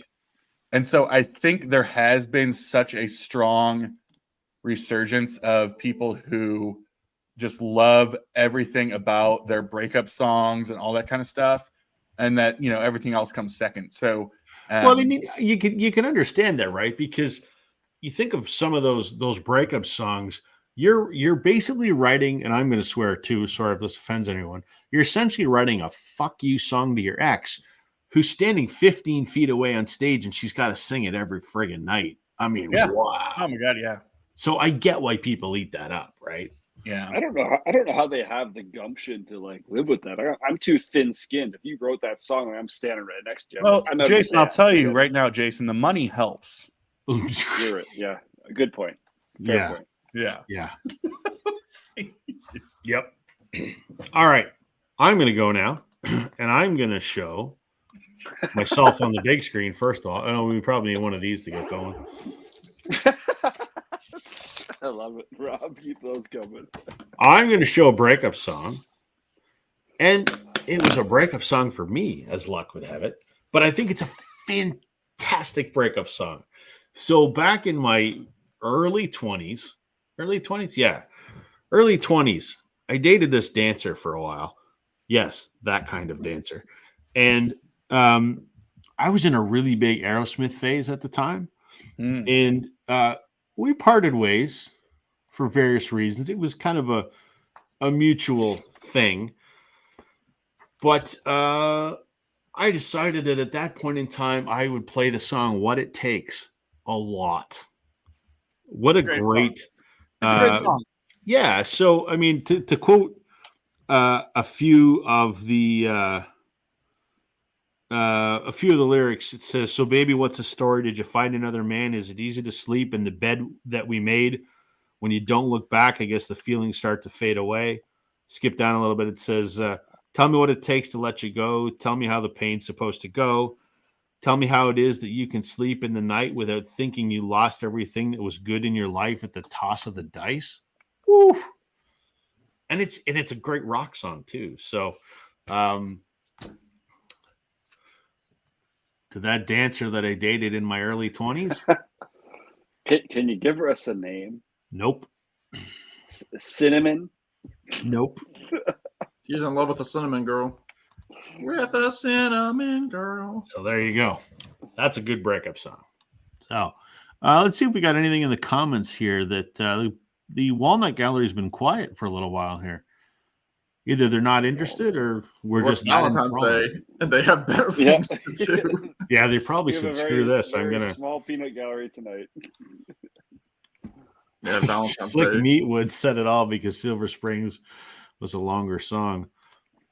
Yeah, Sam came back. Well, Have he usually a fan. does. He usually does. Yeah, I just had to tear up a little bit. Uh-oh. Are we gonna go another round here, fellas? Sammy, you're up. Yeah. You're next So, here. Give us a Hanky-Panky song, Sam. give us a Hanky-Panky song. Well, I hate to tell you, You don't have any more? I don't have any Hank or Pank, but I do have. Do I go with that song? What song do I go with? I'm gonna go with this one because I want to talk about it. Do you need one of these to get you going? No, yeah, that's what I want. I'm gonna go with. This is one of those songs that it kind of, to me, it's kind of like even though it's not the same artist and it's not at all a sequel song, but it does kind of go hand in hand with like the Tom Waits tune that I showed earlier. In that it's about, this guy who has long been away from his ex, but he just has kind of like a curious hankering about, what is she up to? So he goes into he goes up to a phone. He puts a dime into the slot, and he talks to an operator. And it's just one of those perfectly written story songs, where he had this number written down. Who knows how old it was on the matchbook, and then he talks about he's talking to the operator about what could have been, like, who she is. She's living in LA with my best old ex-friend Ray, a guy she said she knew well but sometimes hated. That song right there is, that line right there is so, like, it's hurtful to hear because it's like, she essentially ditched Jim Croce or the narrator, sung through Jim Croce, ditched him for this best friend Ray out in LA. And it's some guy she was like, didn't really get along with that much, but she preferred him over the guy who loved her, essentially. And that's just that's hard to take in. And then, obviously the chorus where he's, isn't that the way they say things go? Let's forget all that and give me the number that you can find it so I can call just to tell you I'm fine. Like, just to call and tell you that I'm fine. Like, again, it's one of those, like, feelings that we've all had, like, do I call the person back just to say, I'm fine with everything? But it's also kind of an excuse to hear their voice one more time on the phone. And then, obviously at the end, he says, thank you for your time. You've been so much more than kind. You can keep the dime. Where, like, like, he appreciates the time of talking to this stranger on the phone who didn't ask to hear about his woes with this woman, but that was what he needed to kind of bring himself back down to reality. where he says, I don't really need to tell this person that I'm fine. They've figured out what they're going to do out there in Los Angeles. I'm good where I am, but I needed that step in between steps to say, okay, I don't need to call and essentially, screw things up, or essentially put more ripples into the water. But it's, again, just an absolutely beautiful song from a beautiful album. I mean, there's all sorts of great songs on here. New York's Not My Home, and Tomorrow's Gonna Be a Brighter Day. But that song in particular, Operator, off of You Don't Mess Around with Jim, just an absolute masterpiece. And again, Jim Croce, one of those guys that we lost far, far, far too soon. So Operator is going to be bringing up the rear here. Good choice, Sam. I like that one. Yeah. Operator.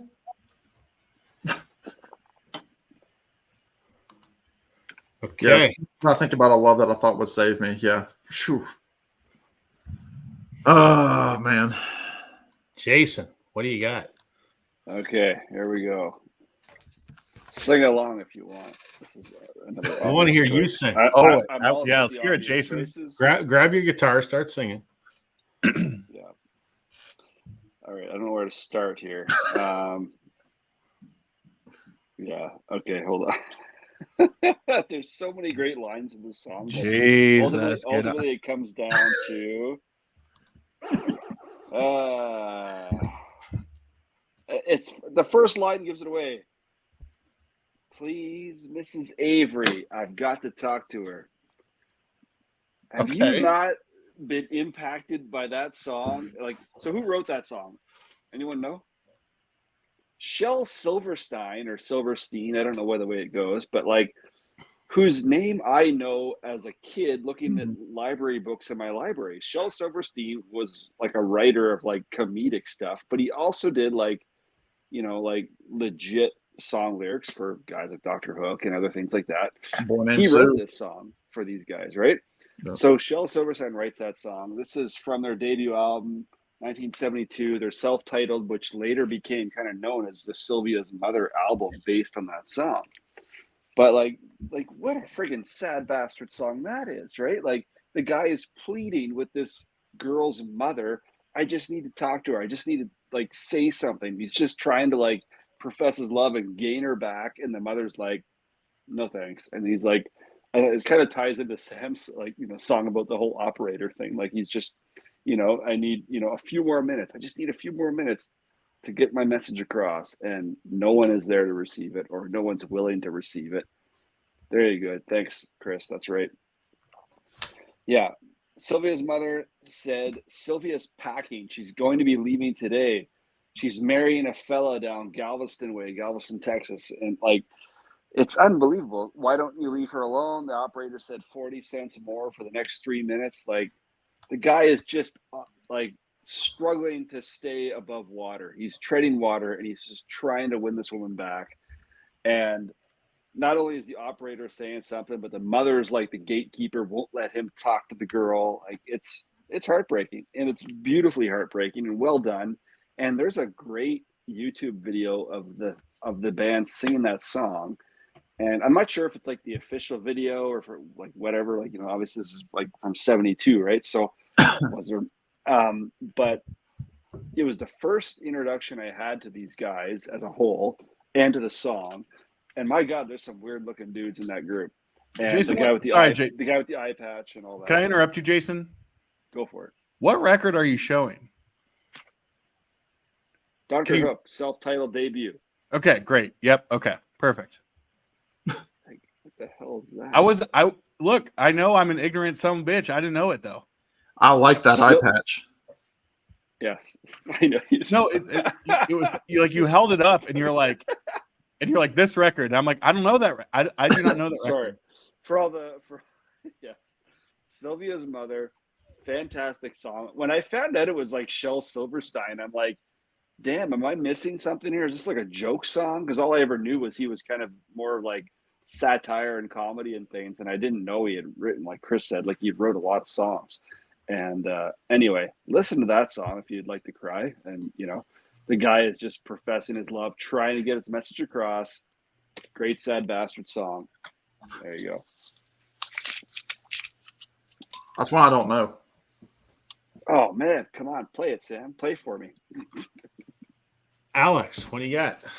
Bing. Well, let's see. There's a couple different ways I can go here. Do you mind, Rob? Do you mind if I do? Thank you.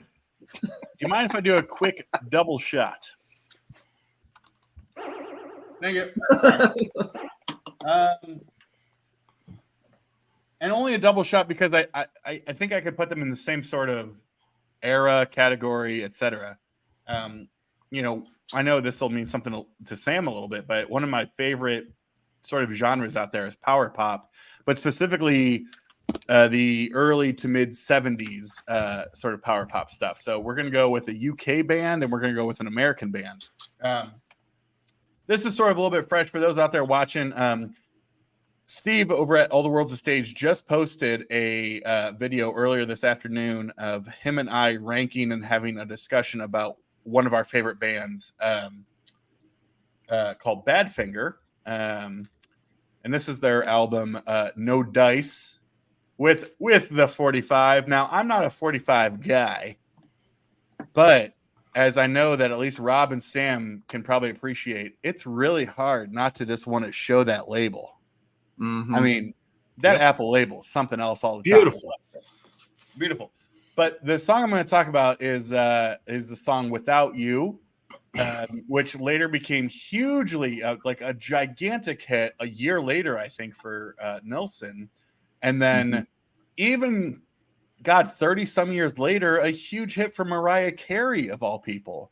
But of course, was written in partnership with Pete Ham and Tommy Evans from the great band Badfinger. And if y'all don't know Badfinger, just a tragic story. Both of those members would end up taking their own lives, just given everything that was going on with the band and in their lives, and taking their lives in the same way, which is just brutal. But first of all, Badfinger is just an outstanding band. I will say, Sam, it surprises me that you're not. Well, I would say it surprised me that you're not into them as much, but I also recognize too that their stuff has been out of print for so long. It's not something that you can just go find like a $3 CD for. And vinyl, they never really repressed it. They did one reissue of it, I think in the early to mid 2000s. But other than that, it's only the originals that exist out there. But what I love about Without You is it's kind of like a day in the life sort of model where Tom Evans had the sort of the chorus bit, but was struggling to find the verse bit, and Pete Ham had the verse bit, but was struggling to find the chorus bit, and they combined them and just made just an absolute perfect pop ballad in all of the ways. So, I cannot express how much I love Badfinger, this record, which is up there. I think if you're interested in Badfinger, to me, No Dice, which is this record, and then Straight Up is the other just absolute must-have in all of the ways. But yeah, I can't live if living is without you. Just absolutely outstanding, great power pop, early 70s. But around the same-ish time, I guess maybe a couple years later, we'll go to Cleveland, Ohio's own. And that is our good friends Eric Carmen and the Raspberries with their debut. Which I love this. I mean, for those who don't know, the Raspberries, I think they released sort of 3 records and then maybe a comp, and then Eric Carmen was off doing his own thing. But I love the fact that on their debut, which is this one, this was an actual scratch and sniff sticker. So you could buy the brand new record in the store back in 71 or 72, whatever it was. Let's see. Does it still smell? You wish, but boing.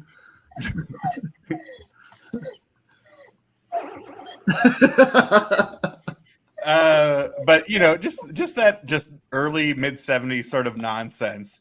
That was, but I love the Raspberries. I mean, they're perfectly. I don't know, Sam. I'm looking at you as sort of the power pop, my power pop brother. They're just like perfect, sort of just they're schmaltzy, they're cheesy, but in the best of ways to me.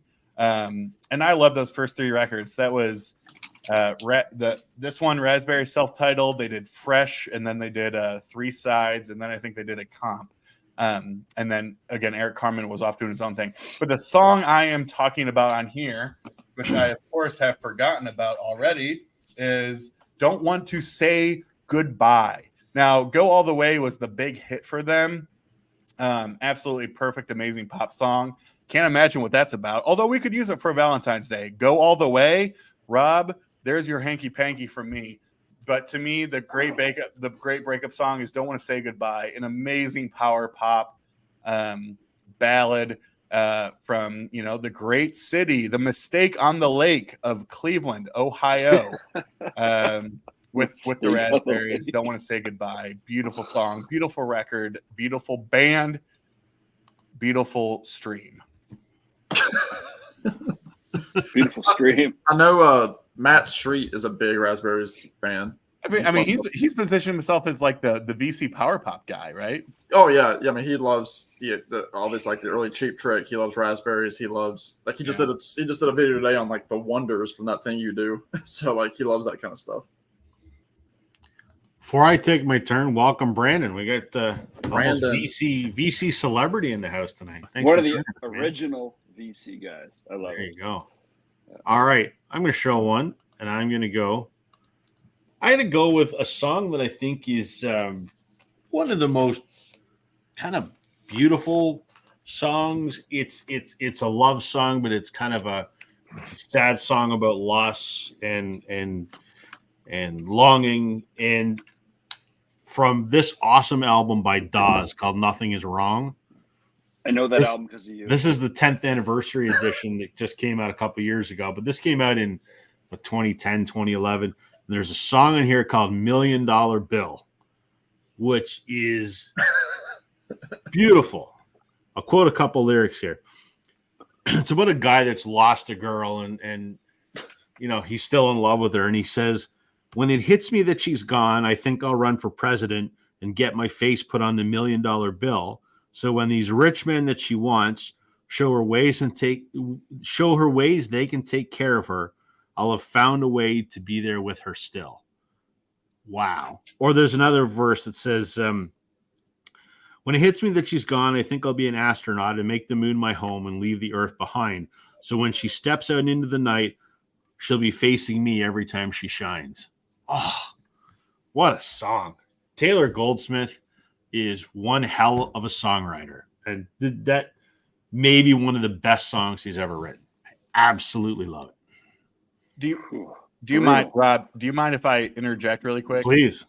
Well, so I had this record I pulled, and of course, I used Now That It's Too Late, Maria, as my sort of song. And again, I think, and I was mentioning this earlier, with one of these songs of, to me, the biggest heartbreak is not the,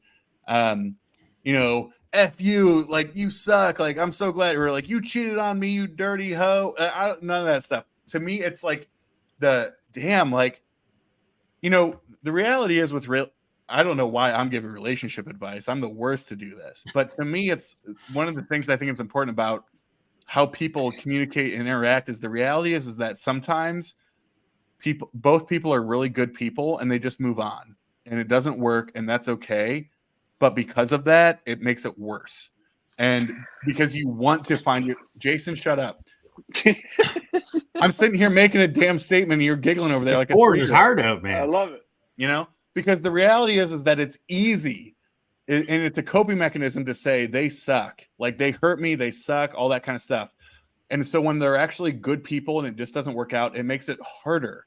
It makes it more difficult to get over it because that's what you're thinking about. And I always think about there's so many great lines in the song Now That It's Too Late, Maria, again from Dawes.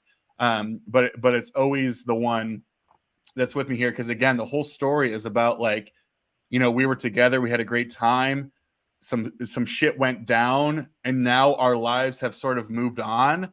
I still think about you all the time, but, like, it's too late now. Like, things are too much going on. And the last line that always hits me all the time is there will always be a part of you that's with me, and you sure as hell better feel the same. And now that it's too late, Maria, there's no one else to blame. Like, I just, every time, and every single stanza hits me that way. Because again, it's just one of those things of, like, dang, it's harder when they're good people. Like you want the ex, the person who leaves you, you want them to be bad so that you can demonize them. The reality is that it's much more difficult to be in a relationship when they're a really good person and you can't demonize them. And I think this song does such a perfect a service in sort of wrapping that up of, yeah, we had our stuff, we've moved on, we have different lives, but it's too late for that now, even though I still think about it all the time. But damn, it's just so good. So, oh my God, give me a happy song. That's too much. Yeah, I got nothing. I got a happy song. I got one. Jesus I got one. Christ, Cherry pie. Alex. Show us Warrant and Cherry Pie. I didn't Mr. go Ho- that way. I mean, I thought about it. You know, Mr. Hall of Fame's got Cherry Pie over there. He's a huge glam guy. Yeah. Or some Bad Company. Then again, okay, this is terrible, but the irony is that Cherry Pie as a song absolutely ruined Janie Lane's career, the singer of Warrant. He literally like drank himself to utter death because that song ruined him. Because everybody just wanted him. He was known as the Cherry Pie guy, and like, I mean, he passed away, gosh, almost 20 years ago, 15 or so years ago now, maybe. But you know, Warrant did a lot of really great stuff, and he was just known as the Cherry Pie guy, and it ruined him, and like he just drank and drugged himself to death. Man. Cheers to that. Happy Valentine's Day. Happy Valentine's Day, pilgrims. John Wayne. Who's got a happy one that wants to go next? Don't look at me. I got All right, I tears. got one. I got a sexy time song Ooh. from, you know, Mr. Diamond Studded Jumpsuit, which just screams sexy time. The king himself, Burnin' Love. Lord Almighty, I feel my temperature rising higher, higher. It's burning through to my soul. Girl, girl, girl, you set me on fire. My brain is flaming. I don't know which way to go. It's all about him just having this sort of, you know, passionate physical attraction to somebody, and you know, there you go. Not much to say about it, but Your yeah, kisses lift me higher. there you go. Like the sweet song of a choir. You light my morning fire. You know. Do we want to do another round, or do we want to gab for 9 minutes? What do you guys want to do? What do we got? I'll throw one out there because I need Sam to kind of back me on this. Oh, I saw what you were pulling there, Jason. Yeah. Well, there's 2 tracks on that. I snuck a peek. Yeah. I swore I'd become a better man for you, and I tried to change my ways and walk the line you follow. I bore a flame that burned 1,000 suns for you, but it died. Told you I could never love somebody else, but I lied. This is brutal, Sam. How do you like this? I love it, but how do you like it? What a quote. How do you like this? I love it. This band came out of nowhere for me. And this album is like, if someone said, like, again, Firebox album, I didn't coin that phrase, but if I leave my house in a fire, I'm grabbing this. It is a fucking masterpiece the whole way through. Yeah. I lied. I can't listen to it. I'm like, I'm out. Too bad. Drops in the Lake is another great one. Great lyrics on Drops in the Lake too. Drops in the Lake, I get by, but I'm tired of myself, and I doubt that I'll ever find somebody else. Lonely days fall like drops in the lake of our love. I just want it to be like it was, and I want you to be as you were long ago. Like, holy shit. Like, what the hell? Who's writing this shit? What's wrong with this guy? Ben Schneider, man. Ben Schneider, genius writing, beautiful album. Anyone that's listening, please, you know, we always recommend albums. Just buy Long Lost by Lord Huron. It is a masterpiece of an album. Yeah, there's the great line too. He says, I told you I'd be coming back again for you, but I'm not. Going way out where the world will never find me. I made a claim that I would dance until we're bones with my bride. Told you I would never leave you all alone, but I lied. It's like that. It's that feeling of like, you know, like you're with somebody, you know, obviously like you tell them that you love them and you do at the time, but then you fall out of love. And so essentially you're saying like, yeah, I told you I love you, but I lied. It's like we're breaking up.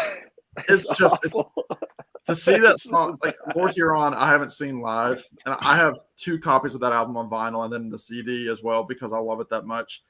but like to see that live one day would just like wreck me. And that song wrecked me.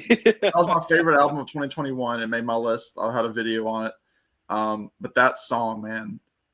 Show that album again, Jason. Richard's asking what album it is. Long Lost by Lord Huron. Unreal.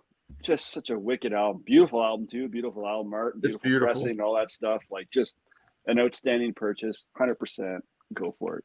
If I was a millionaire, I'd buy that album for everybody. Yeah, I would too. Like I said, I'm looking at my record shelf now and I can see it because just like the spine of it, like I can spot it on me. Like I said, I've got 2 copies of it side by side.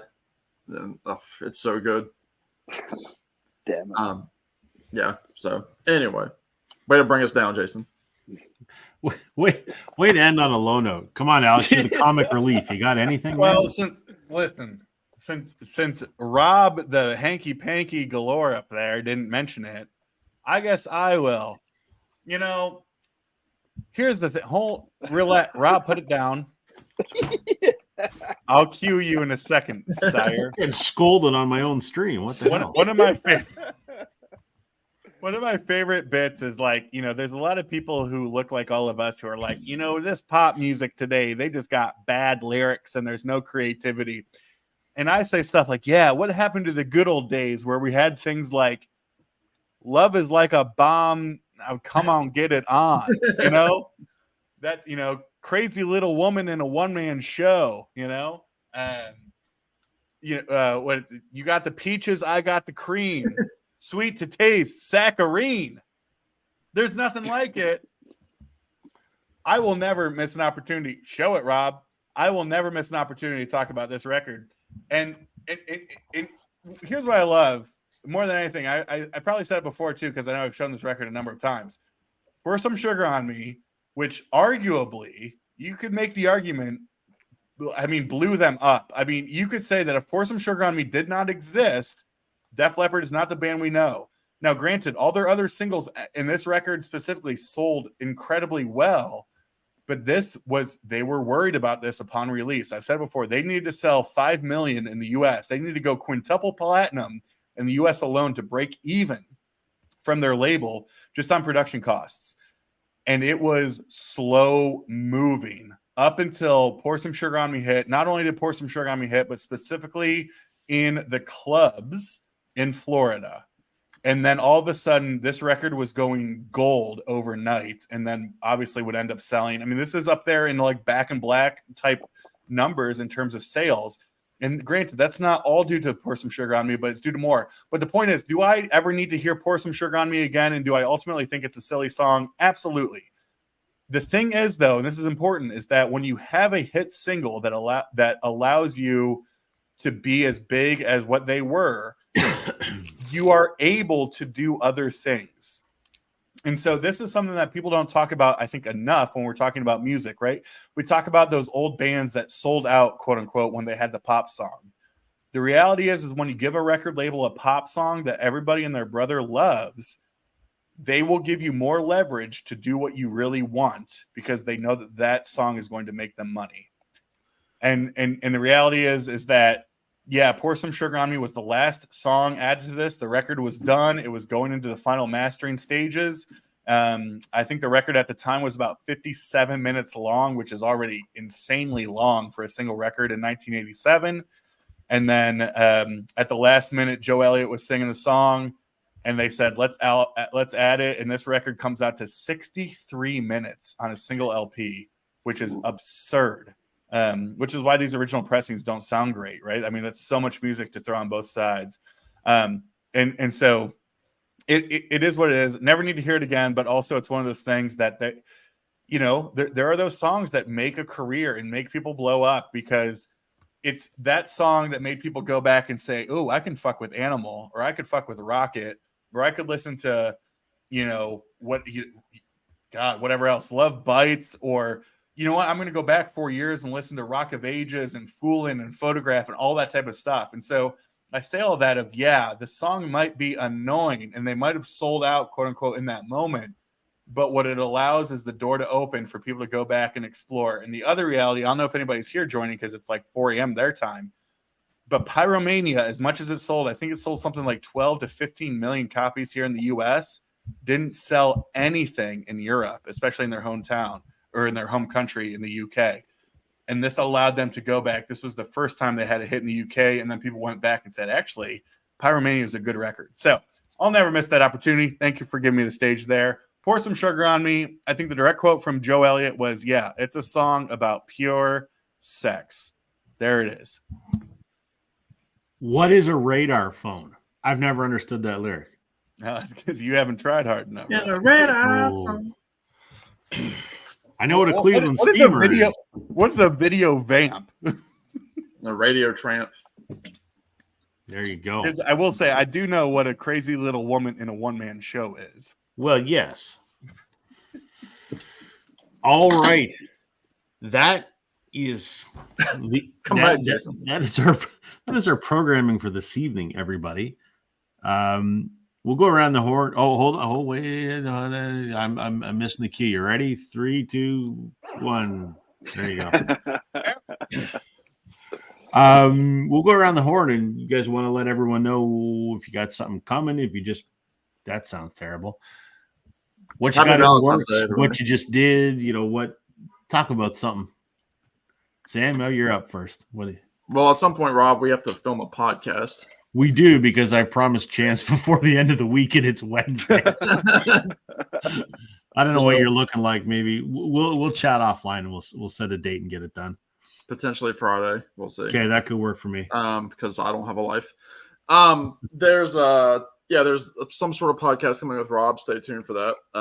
I think after this is done, I'm going to do another episode of my bands that I love series, or like why I love this artist series. So I'll keep that a secret because I'm touring between two.